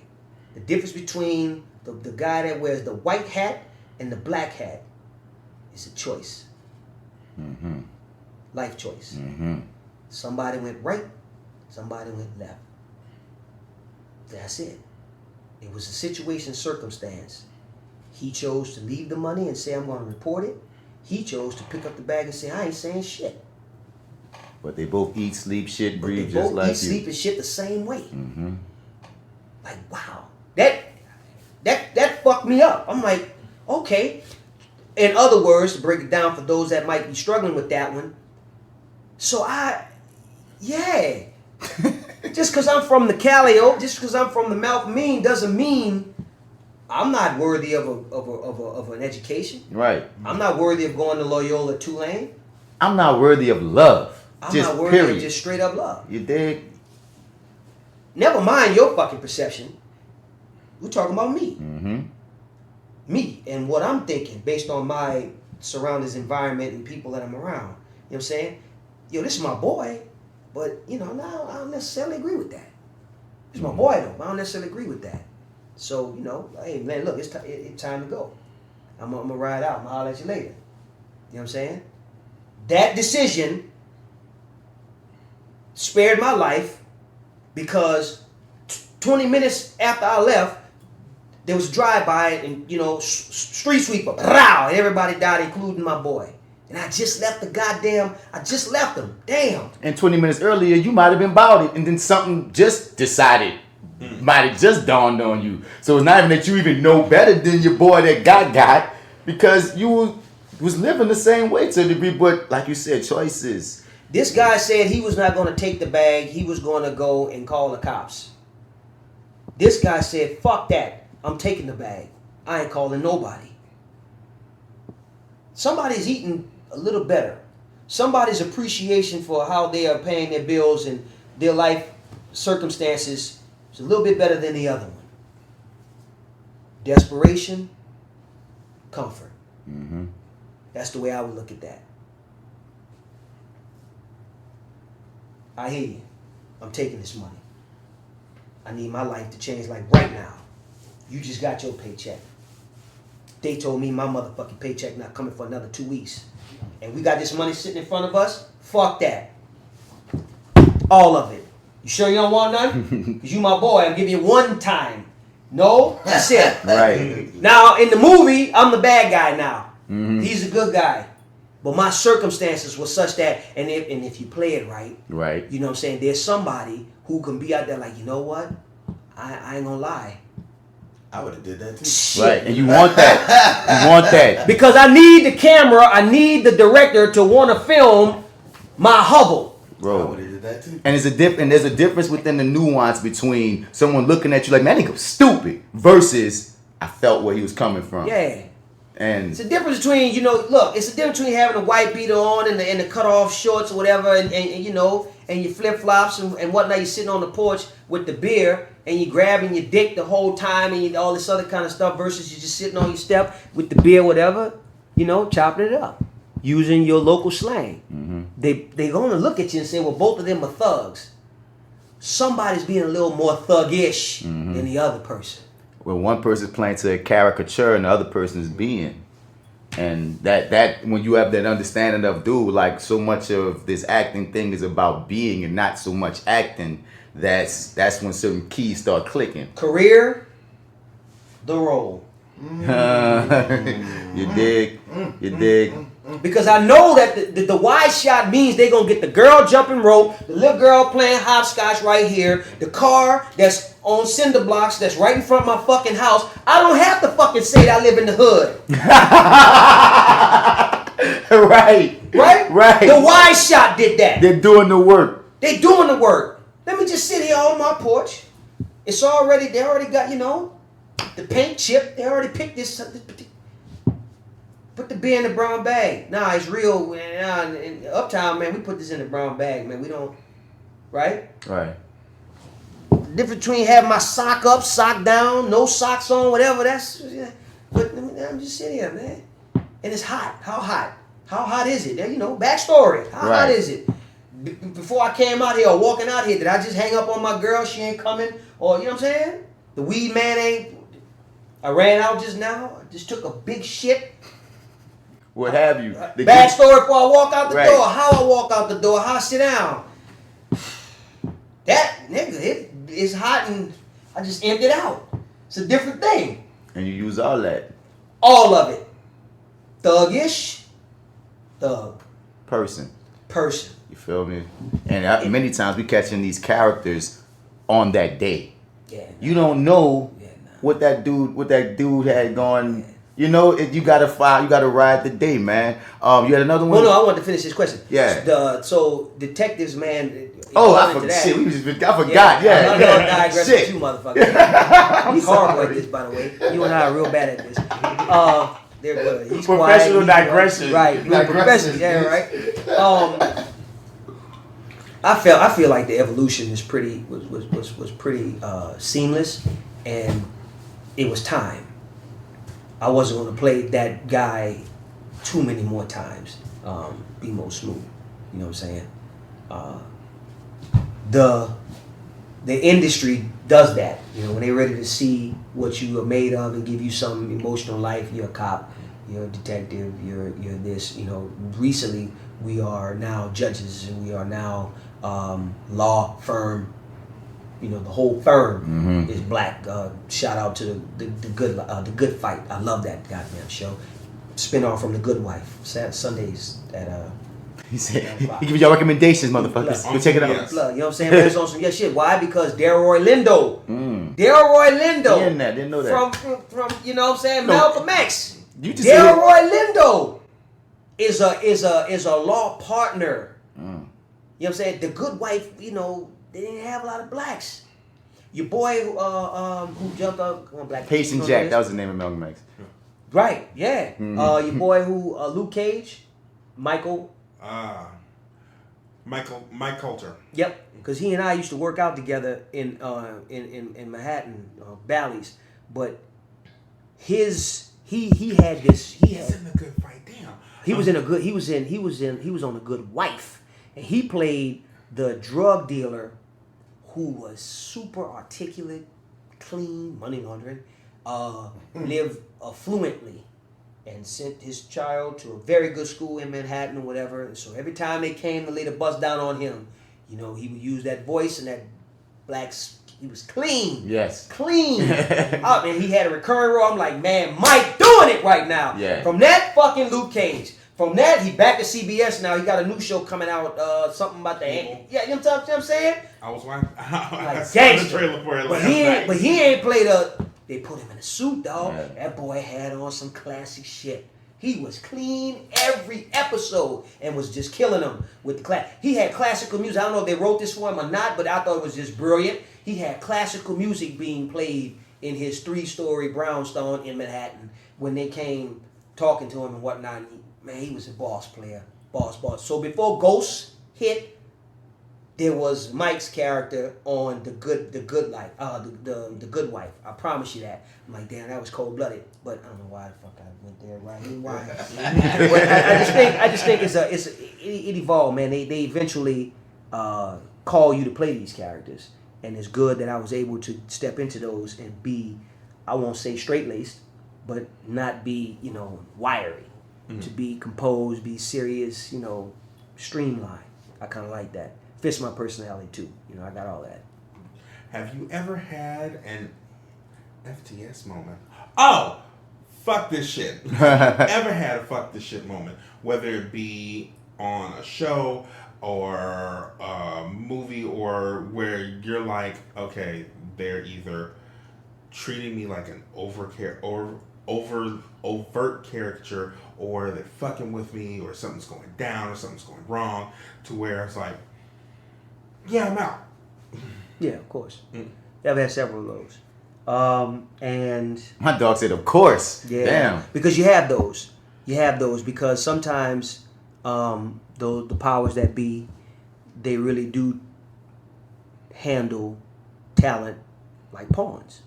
And over their course of interacting with other, you know, with talent, they got away with it. So because so many of us are just so happy to be like, I'm happy to be here. You eat those stale chips. And you eat those stale chips. You know, you say, well, you know, and you do feel that looming, well, if I step off, somebody's just going to step right in. You do feel that, and you do want the check, and you do want the credit, and you do want these things or whatever. You know what I'm saying? Let me not speak against that because there were times where I probably stayed when I should have gone. There were times where I should have turned something down or got out before we got too far into it because I already saw it was going to be a train wreck. I already saw that they didn't have their shit together. I already saw that we were going to be eating peanuts, literally and figuratively. And I don't feel like peanuts are proper, right? So, yeah, I had a lot of fuck this shit moments. When I matured and my horizons broadened, when I said fuck this shit, that meant I needed to do something about it. See? Power. Right. Grab my nuts. I'm like, okay, I got power in this situation. I done already spoke. They can't cut my ass out now. So I'm not gonna wild out and fuck my name up. No. But I'm going to make my name known. I'm part of the team. By speaking up. Right. I can say something. I'm part of the team. Concerns. Yeah. So fuck this shit. The peanuts are stale. The chips are stale too. This is for the zoo. Can we do something about this? Because I'm educated. I'm direct when I want to be. You know, I like to do what you do and see what you going. You know, this ain't my show. But if you fucking up, then I gotta say something because you're not about to fuck my whole experience up. See? Because fuck this shit. I'm about to start talking to somebody. Or fuck this shit. I'm about to do something. Yeah, I'm gonna make a phone call. Like I need a pizza. You wanna go in on pizza or something? I ain't eat peanuts. I'll just come out of my pocket. Do you feel like somebody who is at a lower level, like just starting out, do you feel like they have agency to do that? Or rather have a little bit more agency? Because, like I said, you're so anxious to be there to the point where, can I really say something? Or will that fuck some shit up? The answer is yes and no. You don't because they're gonna play you like, and I don't mean to be rude. I'm multitasking. You do because you're human and you're a part of the whole. Being a rookie to it, you probably won't know what to say, who to say it to, and how to say it. Right. That's why you kind of sort of should exercise some deference and holler at a seasoned vet or holler at somebody who's got a little more cachet than you. Make them aware of what's going on a larger scale, on a wider scale. You dig? Because they might not be experiencing that. Gotcha. Because they are of a larger cachet. You understand? And they have more experience and they not fucking with them like that. You see? But they pat you on the head and take that. You know what I mean? On the quiet. So you don't want to sit there and stomach those stale peanuts, literally and figuratively, right? But you don't want to ruffle feathers and you don't really have the strength to fly. You too new in the nest. Gotcha. You know what I mean? Holler at somebody, on the cool, like, if you don't mind, look, not fight my battle for me, right. But who would you direct me to in order to take a look at this? Right. Because this is pretty bad, or this isn't good. And funny enough, when you're a rookie, you don't know what to say, et cetera, but even when you're a rookie, if you got hired to do that job, they didn't hire you thinking, oh, I've hired this rookie. They hired a person to do the job. That's right. So there's not like what you just said, Nicoye. You might not have all of this power, but many times you have more power than you realize when you step back and right. and take in, like, okay, I am here for a reason, which means I have an opinion. At least I have something to offer, which means you also have something that you can ask. You know what I mean? It's taking in the professional. They're paying you to be there. They're not doing a favor. If anything, you're doing them a favor because they're paying you. So it's one of those things you learn through experience.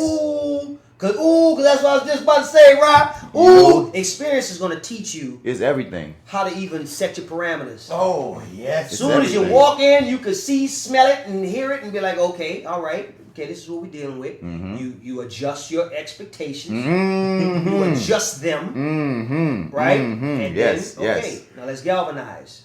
All right. So where's our dressing? We're getting dressed. Okay. Well, if this is what we're doing, and there's no or whatever,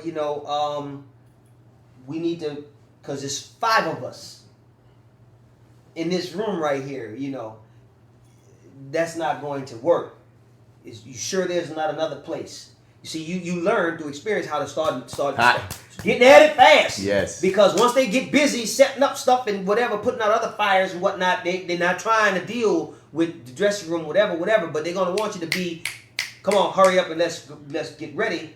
You know what I'm saying? And if you're relatively new, you don't have the balls really. You don't have the verbiage to say, I've been uncomfortable for the last hour and a half. Now you guys want me to perform. Now, I'm not in the headspace.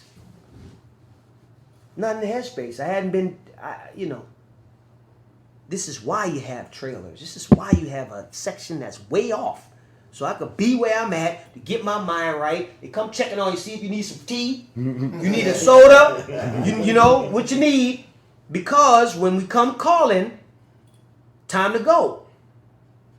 Period. So I agreed to do the low budget. I agreed to this right here. All right, but we have to make this, we have to find some comfort in this right here. Vets know how to do that because we know. I remember sitting on my motherfucking and not saying shit. And I was aggravated the whole time. I don't give a fuck if the damn thing come out.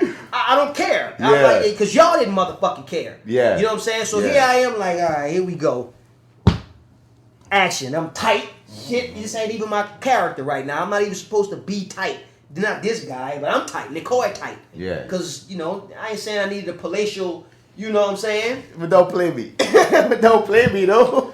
You're not letting me dress in some place that's 175 degrees. Can you at least turn the fan on? Something. Just a little bit of a fan. You know what I'm saying? That needs to be hell up in here. Wait, y'all don't have water? You don't have water? I ain't say Perrier. I ain't say, essential. Yeah. Water. Water? Let me see if we could get water. Y'all don't have water. Wait, you made me think. Wait. Right then and there, I start making a list. Because if they're going to make a run, let me go ahead on and make a list right now. Because that means they ain't going to have no crafty. They're not going to have they're going to trail mix. You're not going to have a lunch. So let me make my list right now. They're going to get water, Rob. You want something? You better tell them. Put me on. You better tell them. Put me on. And tell them bring some Skittles. Something. Have you ever had a moment that reminded you that you was black in this industry? Because oftentimes they like to say we all actors, we all but has there ever been anything that smacked you in the face of like, oh yeah, it's a different journey for me than it is for my white counterpart? Yep. Man, I think it's all the time I'm reminded that I'm black, because case in point from this project that I referred to with Lawrence Fishburne. At first, the unit was all white, so now they had to get a black. You know what I'm saying? So they won't look crazy. Yeah, they had to diversify. Diversity. Mm-hmm, that's the word. That's the political word. They had to diversify. Damn, man, the debate on. I ain't taping. Part 1, Democrats. We about to get you out here, man. Right? No, I'm telling you, I'm creeping. Edit that. Edit. So I remind myself later. I had to send an email right quick. There it is. No, you see what I'm saying? I wonder what's going on. You know what I'm saying? Oh my God. Hold on, look at this dude. Don't get prop on me right now. You invited me in here.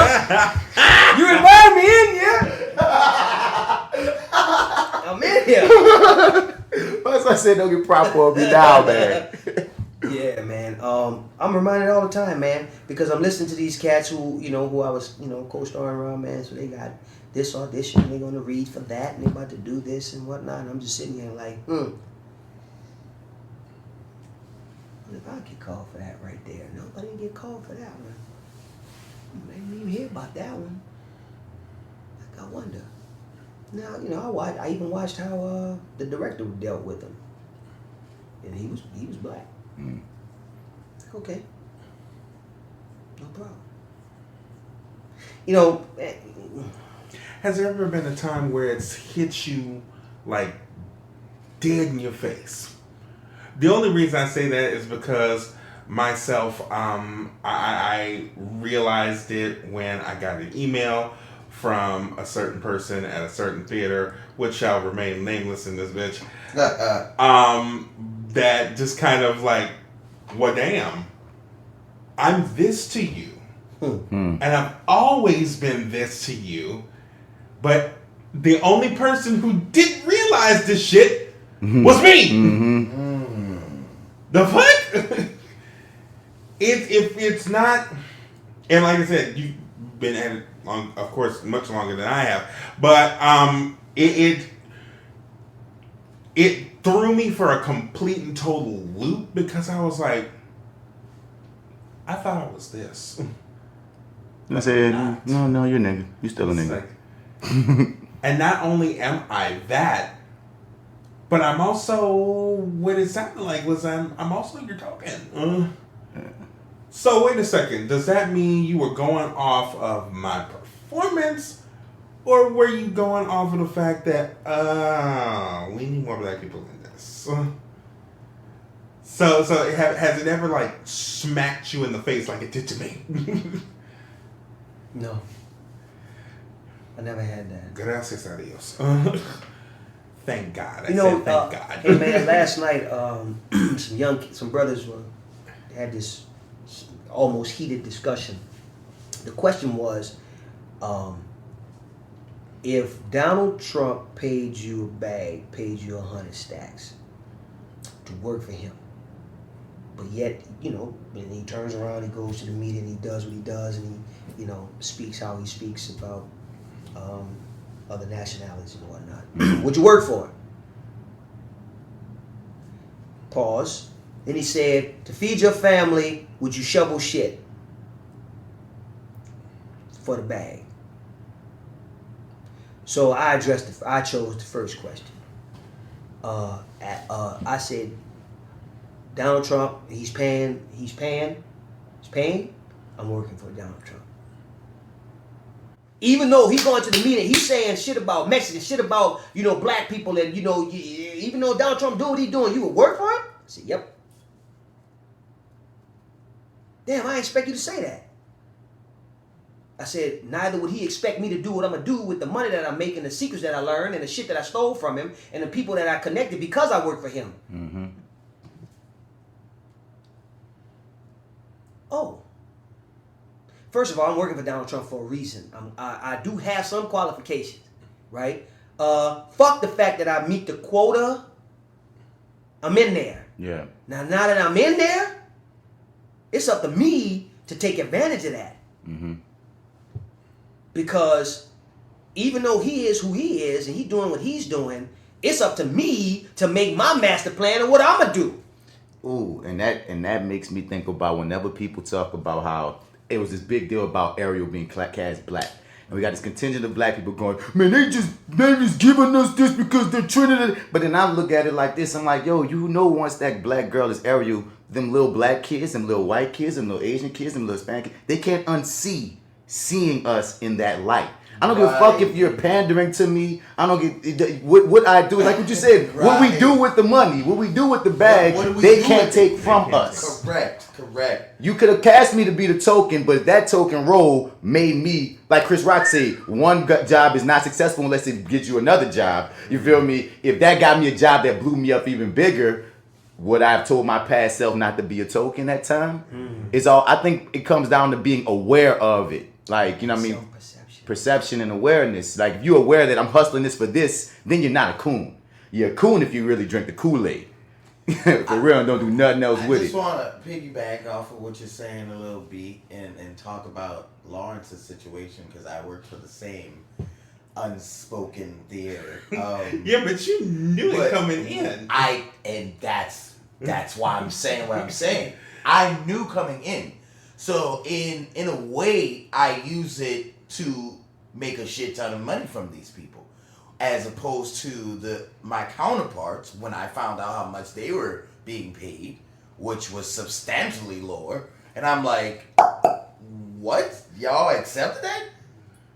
Y'all accepted that? They're like, well, how much did you get paid? And I told them where my contract said yada yada yada. And they're like, what? I'm like, they make that in a night.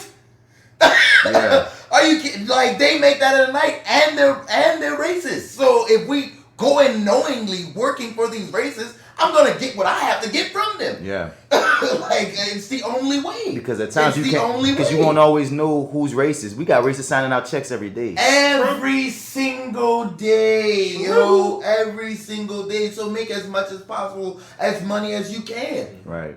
Or flip it to your advantage as fast as possible. Absolutely, you have to. All right, so we about to get you out of here, Nick. Man, I'm having too much fun. we got this section that we bit from inside the actor studio that I want to toss to, and Lawrence usually leads it. But I'm gonna ask one. What you about to say? The actor studio bit from a French guy named Bernard Pivot. Okay, Pivot, so right. I mean it's all biting all around, but that's the way art go. But before we get into that section, that's usually where that's the last section actors go through is spitfire question and answer. Who were some of your black actor influences coming up or inspirations that you saw that made you feel like that's me, I could do that? Oh yeah, good question. I'm excited to hear your answer. No particular order. Michael Jackson, Malcolm X, Sidney Poitier, Cicely Tyson. Mm-hmm. In the Heat of the Night, Harold. Harold Rollins. Yeah. BlackActorPedia, baby. Yeah. I like his tagline. Lou Gossett. Oh, yeah. Yes. All right. Yeah, I could stop right there. But those are always in my gimme bag. I levitated towards power. I levitated towards strength. I levitated towards those that were very pronounced and demonstrative when they spoke, when they walked, how they held themselves, how intense yet loving they were in their delivery, in their embrace, in their characters. I levitated toward all those people, and I was like, man. Later I learned the word is captivating. I levitated to those people. I'm like, that right there. Michael Jackson was magical. Like, he was Pure D. magic. So I always aspired for like one day I'll be on a stage or on a platform like that where what I'm doing will be as captivating And affecting. as that shit. Stood still for 15 They were minutes. pulling their goddamn hair out. They were literally pulling their hair out, just amazed. You know what I'm saying? And he And just standing separated still. from his brothers. Like, man, this was good, man. All right, cool. I just need this one moment. And just had one moment. Go ahead, Mike. Go ahead, He came out with that shit. Go ahead, have your little one moment. He had that shit. Meteoric. Wow. I like that. Those were my influences. Malcolm X, just how he spoke. Goes back to those words from Words, from man. high I heard a school, middle tape. school. I'm like, whoa. I mean, everybody had Martin Luther King as their favorite. I love and respect those words as well. But Malcolm's words and how he spoke and what he was saying, I'm like, Resonated. yeah, it did something to me. And shouts out to Denzel Washington because, my God. Because even when you speak about the real Malcolm X, pieces of the movie Malcolm X comes to my mind at the same time, Of bro. course it does. He truly embodied that shit. Gee. Yeah, for me, that's one of those Malcolm X, that's one of those Michael Jackson type moments. Like, you looking at him like, that's Denzel Washington, but That's Malcolm X. Shorter, darker skinned than that man, but still see Malcolm fucking X. what the hell is going on right now? For almost 3 hours. Yo, and you stuck with it. You stuck with that performance. He held you. That's when Denzel Washington really let motherfuckers know, dog. And I'm here. that's one of those premiere performances. Like that just. Yeah. But yeah, Lawrence, it's on you, dog. I just want to know that. Thank you for that one. This, Yes, of indeed. course, is a questionnaire that was initially created by Bernard Pivot, was stole by James Lipton, who to this day I will always say used to be a French pimp. He was. He was a French pimp. He's a 90-year-old pimp. Anyway, what is your favorite word? Damn. Only one? Just one. For now. Yes. Yes is your favorite word. That's great. What is Yes. your least favorite word? No. There we go. What is something that you cannot live without? Smile. Oh, wow. What is a noise that you love?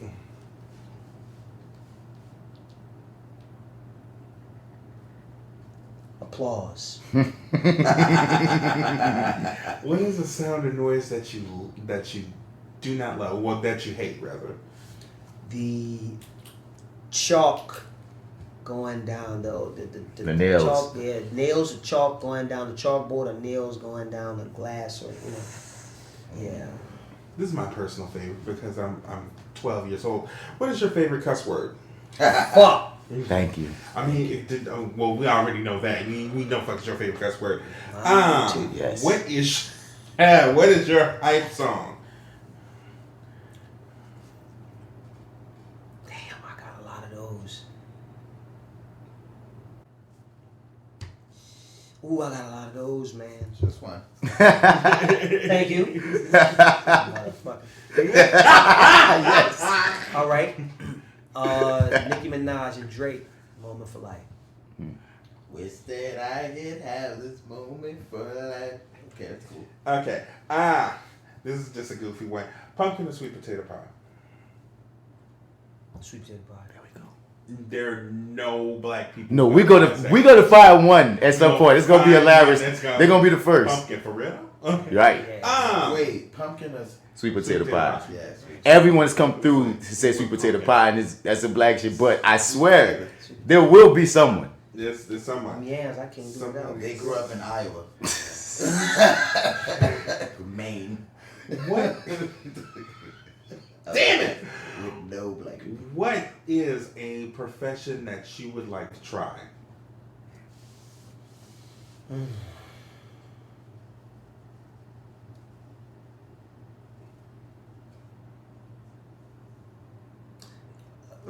Yeah. Athlete. Basketball. Okay. What is one of your struggle jobs? Well, what is one of your most hated struggle jobs? What was one of my most hated? Struggle jobs, one of the joints you gotta have because as actors we all had those joints. Bills.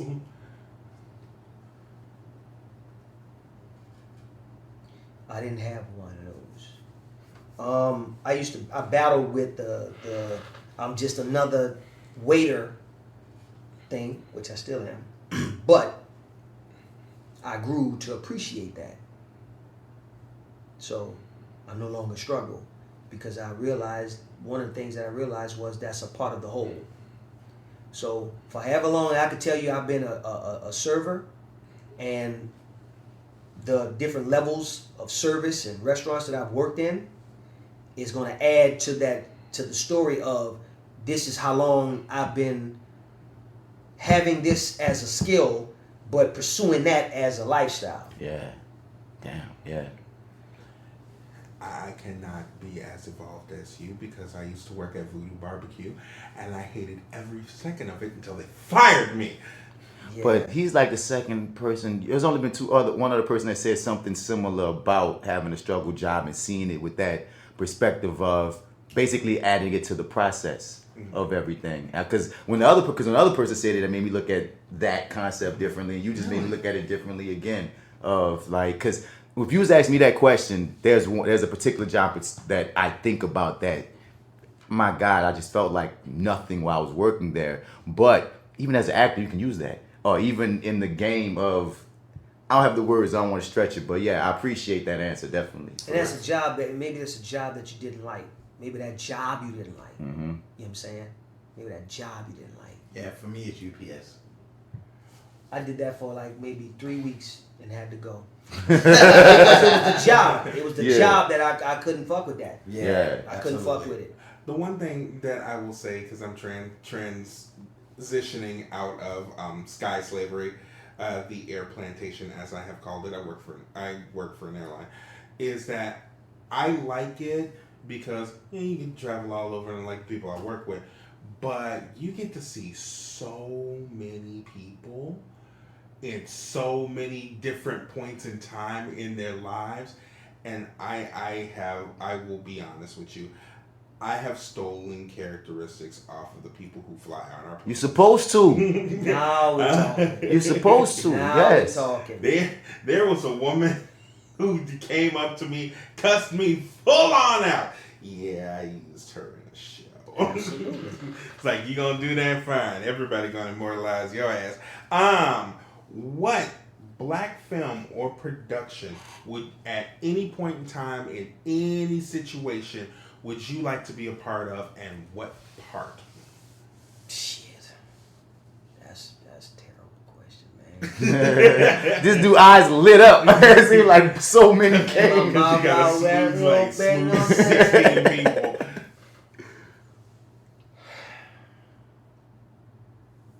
A movie that's already been made, right? Yes. Or a show or whatever. It doesn't matter if somebody's actually played that. So if you want it to be quick in Harlem Nights. Actually, that may be mine. I was about to say, you want to be quick and all nights. I would say, man, I'm sifting through quite a bit, but one that really pop, I would say The Cosby Show. Theo. It's an iconic show. Because it actually, to be honest with you, very quickly, it actually showed actual being a teenager, not I'm struggling through the hood and all of that shit. It's like, I'm just a teenager. I want to do shit. I want to get the girl. I want to go on this show. And you didn't, at that time, the mid-'80s, didn't really have that, especially when it came to black kids. Because a lot of times, unfortunately, we're not seen as kids. Like, yeah, that's you know, that's an iconic show. What actor, living or dead, at any point, would you want to work with? The way y'all tilted your head at the exact same time is hilarious. Hey, Kev, give me 1 second. I'm in an interview. I'll call you right back. All right. Yeah, hang up on him. He's still calling back. I'm sorry about that, audience. Edit that, of course.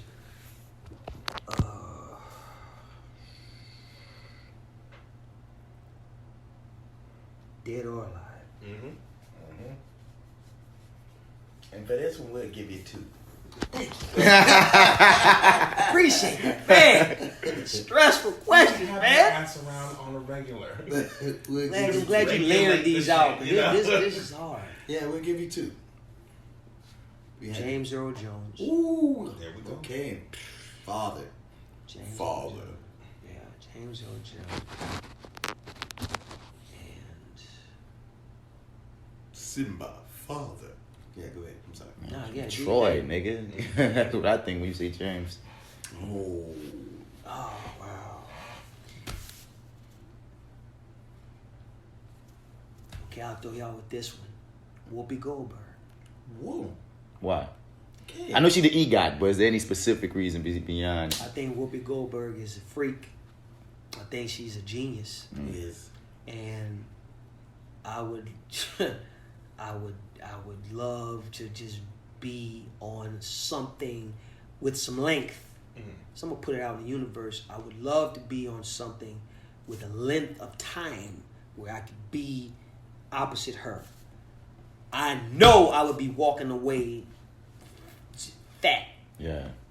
Fat. Phil. I'm talking about obese. Yeah. Yeah. As a matter of fact, I would be walking into it, especially after this interview, I'd be walking into it empty to plug into her every goddamn second. Right. And I'd suck her dry.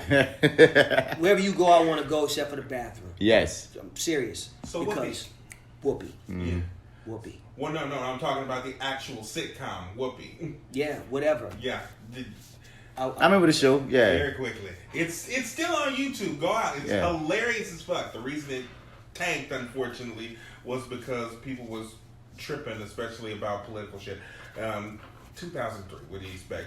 My last one If heaven exists, what do you want God to say when you reach the pearly gates?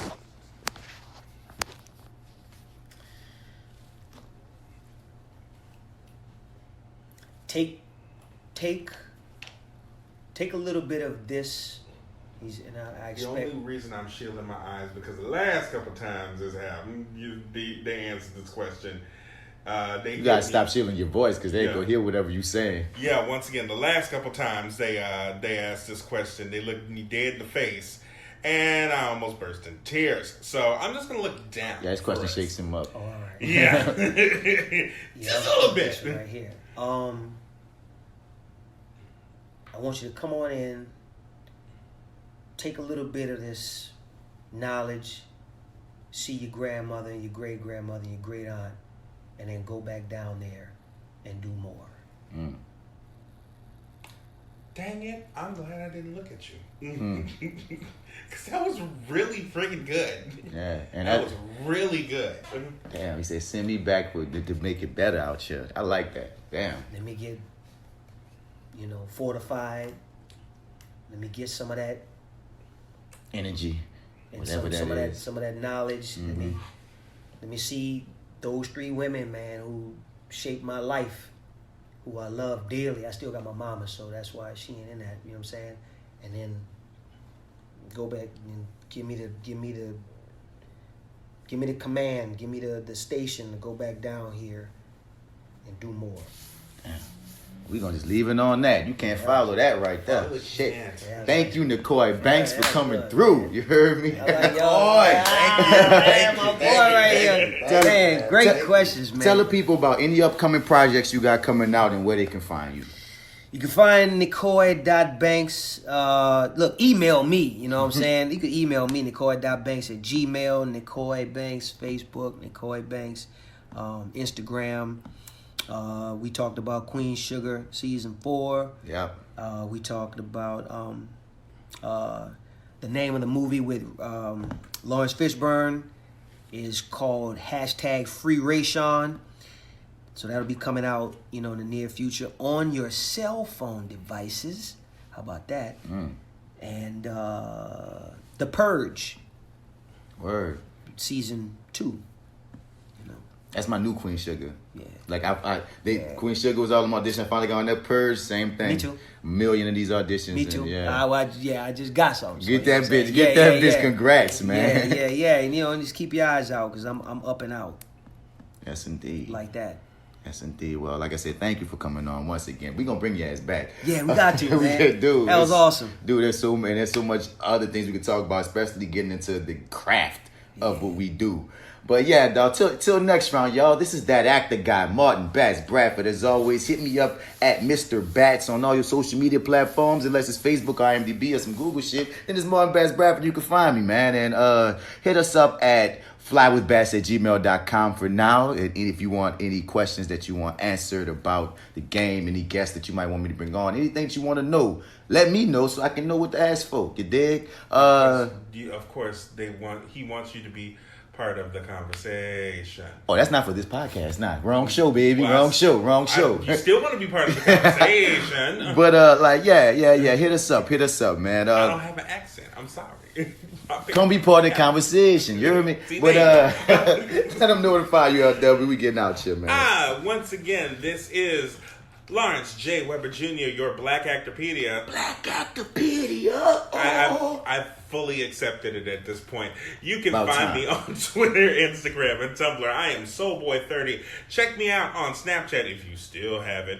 That is LWeber584. Apparently, Snapchat is still a thing. Mm-hmm. And find me on arrogantobserversrants.blogspot.com, where the cat... What is the cat reading again? The Children's Museum. The Color Museum. The Color Museum by George C. Wolfe. Yeah. And once again, what was the ones that he told me to read on Color Museum? It was the Symbiosis one. And Soldier with a Secret. Which one is Soldier with a Secret about? Soldier with a Secret. Listen. Just go read them. Read it yourself. You off it, right? No, we still recording. No, go read that yourself. Knowing your ass, you probably know it by heart. I know. Who, me? I know it. I do know it. Yes. There you go. Yes, it's definitely one in the can. Yes. Well, okay. Oh, and the voice that you heard in the back Yeah. this whole Yeah. time. Yeah. If you listen to the show every week, you hear me every week because I sing the theme song. Yes. That's right, The Shade. Yes. So if you haven't already, please download The Shade on all your streaming platforms. That's Amazon, Google Play, Tidal, Apple Music, Spotify, your mama radio, wherever you find music, my music will be there. This is the great Glaspie, Raheem Glaspie. Feel free to, when you play it, hit it on repeat, hit mute, and then fall asleep. There And you then go. Play it over and over and over and over again. Give me all those night long. 8-hour streams. Yes.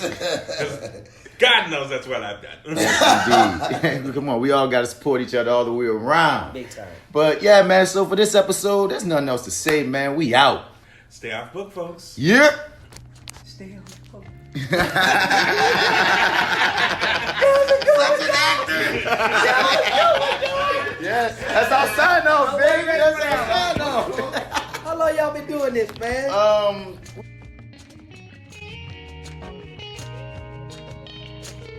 Film like 06. That was the one I put on my Instagram. And I had like 5 minutes. That's all. And we followed each other on MySpace at the time. And I followed these people like, oh, I remember him from this show. Oh, and this dude was on The Shield. So between going on their pages and switching from their pages and their Facebook pages, I follow a lot of people. So like, oh yeah, that's outside. But it's still a Like, skill to do. Most of the time, you can name just people that I remember a face. I remember the first name or some shit. faces, You too. dig? But you be pulling these names out of the hat of the most obscure. So don't shortchange yourself, man. There's something going on in your brain that collects that in a manner. For A real. lot of demo reels. Yes. A lot of demo reels. And a part of it go, we didn't speak about this on the show, but it go into you gotta be a nerd about your shit. True. You know what you dig? Everybody's a nerd to something, and Yeah. we're actor nerds. You know what I mean? So that's part of your lane and your acting journey. I feel. This is true. I never decompressed. We never really rapped about NoLa Circus, man. But that was an interesting experience looking back. Very interesting experience, bro. I actually like the dude at the end. All right, I'm gonna see you What's his Saturday. name? John Paul or something? John something. John Mark. Oh, I John love something. it. John Luke. John Luke. That was his name. Luke. John Luke. Yeah, man. I actually went to 2 festivals. Word. I actually did. It was decent. It got some interesting reactions. It really did. Yeah, that was an interesting ass movie. That's the word for it. Interesting. But bro, a lot of people, They watched that a bitch. lot of people have seen that shit, Yeah, bro. they And when watched they've that come shit. up to me, man, they've never been like, bro, what the fuck you did that shit for? No. Nobody. No, I'm talking about some hard leg niggas have seen this shit too, bro. Some slugged up niggas, man. That's your boy, bro. That was in that movie, man. With the dick, man. And your boy running around with his ass out. Because it was on Netflix. You know, people Yeah. looking for stuff to watch. That's on what they Netflix. said, man. I was just fucking around, man, scrolling through. I'm like, Stone. Yeah. Circus, man. What the fuck is that? Exactly. Shit on And it, it's man. gonna pique the interest of curiosity. You Yes, gonna it be like, is. what Yes, this? it is. I said, you watched the whole thing? Yeah, man. I got stuck watching the whole shit, bro. Yeah. Like, man, that shit was wild. I said, yeah, that shit was wild. That shit was wild, man. Yeah, bro. real. I still want to do a Soldier's Play. That was my first film, though, son. I learned a lot. I Yes, it have did. begged Corthell for almost 15 years to do the Soldier's Play. Man, we had this fire-ass not cast. enough men. Son. No, dude, we had Nah, this we had- fire-ass cast with a we stage had- reading of a Nah, Soldier's we had Play. it. Oh, my God. We had it. Bruh. We had Oh it. my God. It was smoke from left to right. From left to right. If there's ever a way to pull that one off with those assembly people. men, dude. Good Lord. Shit. No, But wait, I they was think about excited. doing the color museum? They think about doing that shit? I can tell you if a dude give me if it goes through, I'll let you know. You know what I mean? Information. Yeah. You say you trying to get funded for. He's not even on it because my dude Ray said that it was a 2-lane, but Lance Nichols was talking about someone else. Oh, Lance definitely was talking about about doing it. It's 2 different color museum possibilities it happening. needs to happen. I gotta read this. Y'all make me feel shitty. I gotta read this. I won't say you should, but you should. It's one of those. It's one of those. It's one of those. It's one of those. It It's is like one of it's those. like not knowing for color girls. It's not knowing. Period. It's a must. It's a must. It's not knowing for color girls. It's like, oh, you're what? What? You're a black actor? You don't know what? You don't know what? That sucker. That was my I was reason. a show called Acting While Black Out. Exactly. You never watched Colored Museum or never read Colored Museum. That's the one, B. It's one of those. I'm just telling you. That's it's one of those. That's symbiosis. My God. I played in both of them. Literally, because I always think Mom on the couch. I always thank my theater teacher. Thank you so much for high school because all he did was show us black shit, and that's it. It, period. That's all he showed us was black stuff, period, from top to bottom. So we learned a lot of stuff. I was Miss Raj. I played Miss Raj one time. I was in Symbiosis as the kid. I did Soldier with a Secret. I did the photo shoot. Photo session. I was all three. In Tommy's play. God. I was all three. And Tommy did color God. design. That had to be nuts. And that had to be insane. I already know. It was crazy. I already know. It was so. It's Did like that, dog. it's so good. It's insane. The best one is the best one that everyone seems to love and know off the top. Couch play. No, Hairpiece. Oh, Hairpiece. Hairpiece. Everyone knows Hairpiece. Everybody knows Hairpiece. Everybody knows Hairpiece. That bitch. Everyone knows Hairpiece. Like it's serious. It's seriously one of the Tell best me scenes. you coming from a for real place, Miss Made in Taiwan. I know, bro. You gotta Next time you get around these dudes, you need to have half of that bitch red, dog. I mean, dude in my messages keeps asking me, have you read it yet? And I'm like, I'm getting to a shit been happening, but I'm gonna just sit with it. Most likely tonight. Like how you said, when you get home, you got it on your mind. I feel like, damn, I think tonight it's gonna be that Read the Color Museum. I'll probably come out of it different. It's one of those, it's man. really one of those. Be like, and knowing how Especially brilliant those you two. are, Yeah. right? How brilliant you are as an actor, man. I'm telling you, it's after reading Soldier with a Secret, you're gonna be like, yep, Yeah. yep. Okay, I see why they wanted me to read this. I understand. Yep. Yeah. Then Telling you. even when you start to read Symbiosis. Oh, another one. You're Yep. gonna be like, oh man. But Yeah. see, that's the one people always tell me to read. Symbiosis. Because you can you all play that, yeah. either. You can Yeah. play the man or you can play the kid. Either one would be perfect for you. Either one, literally.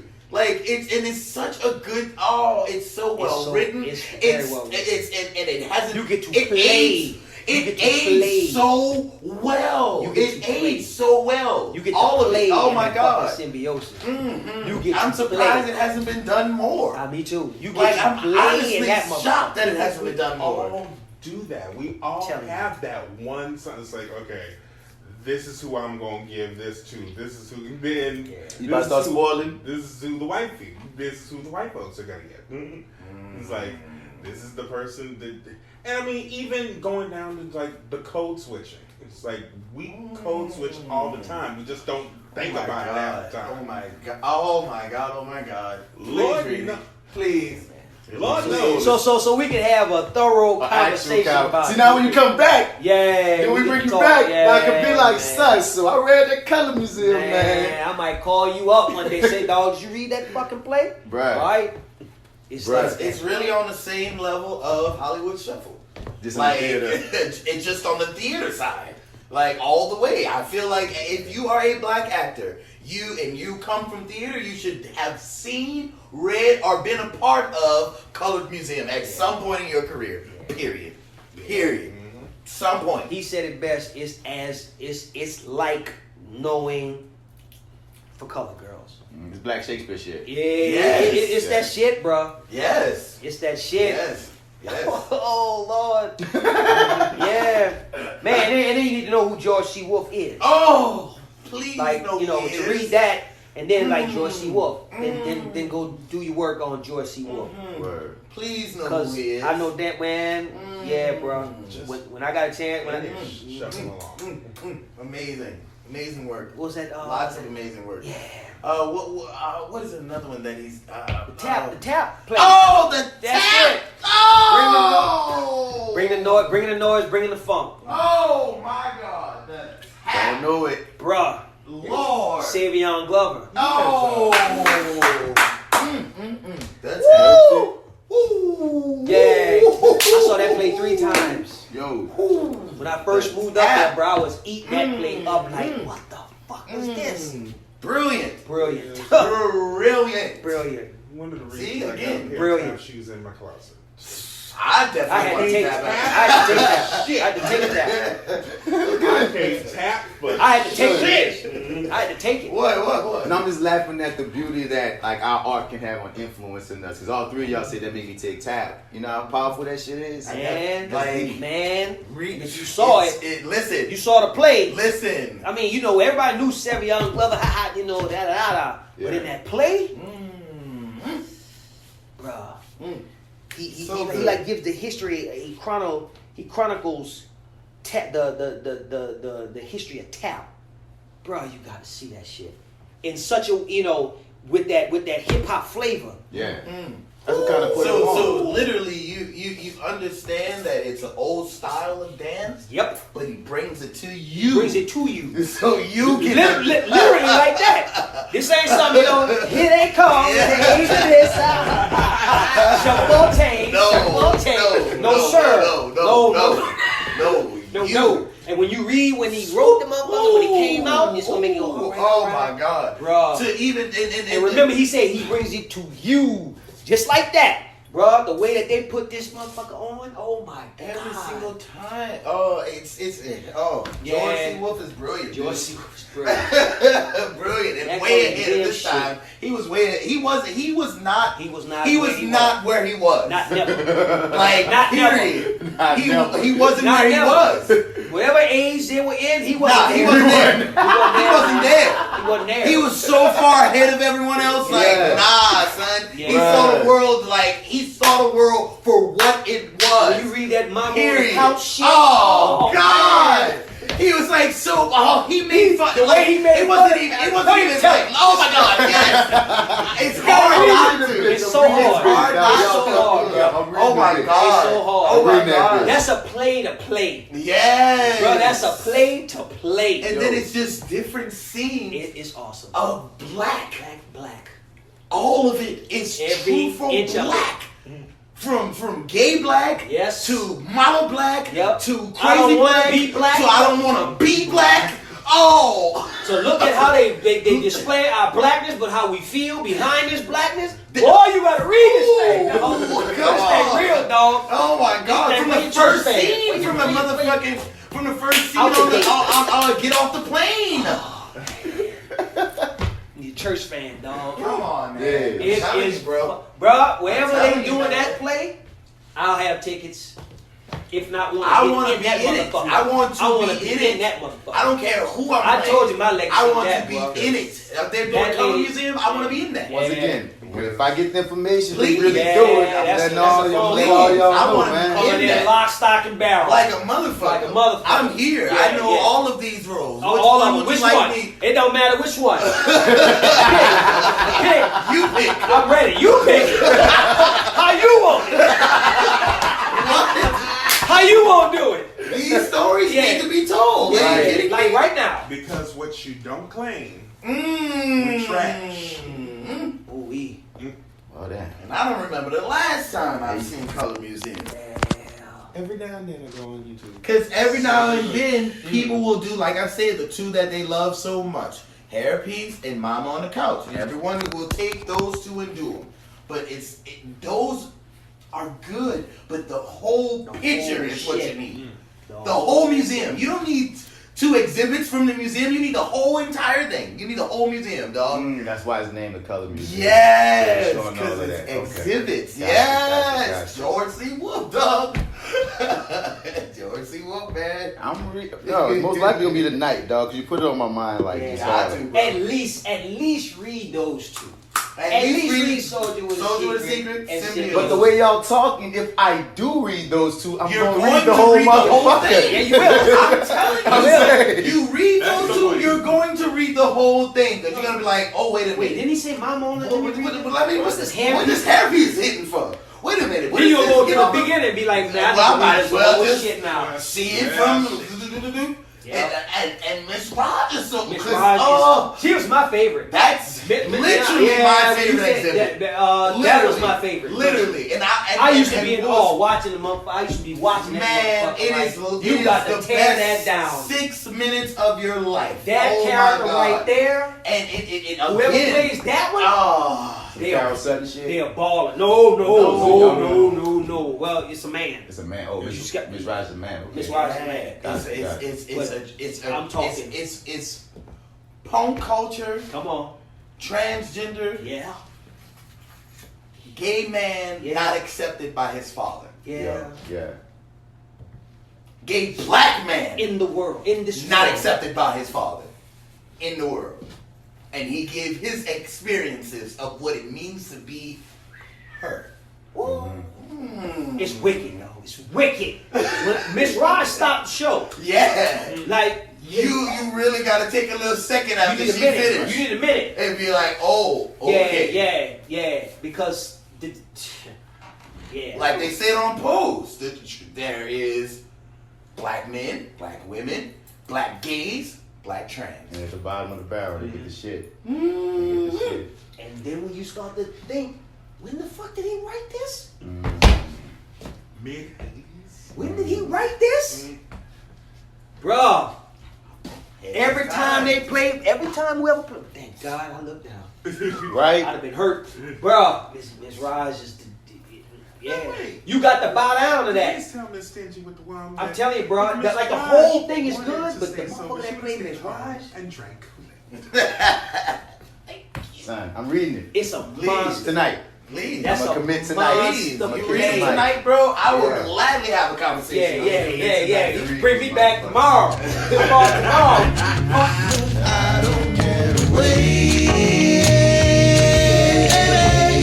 I just gotta get next to you.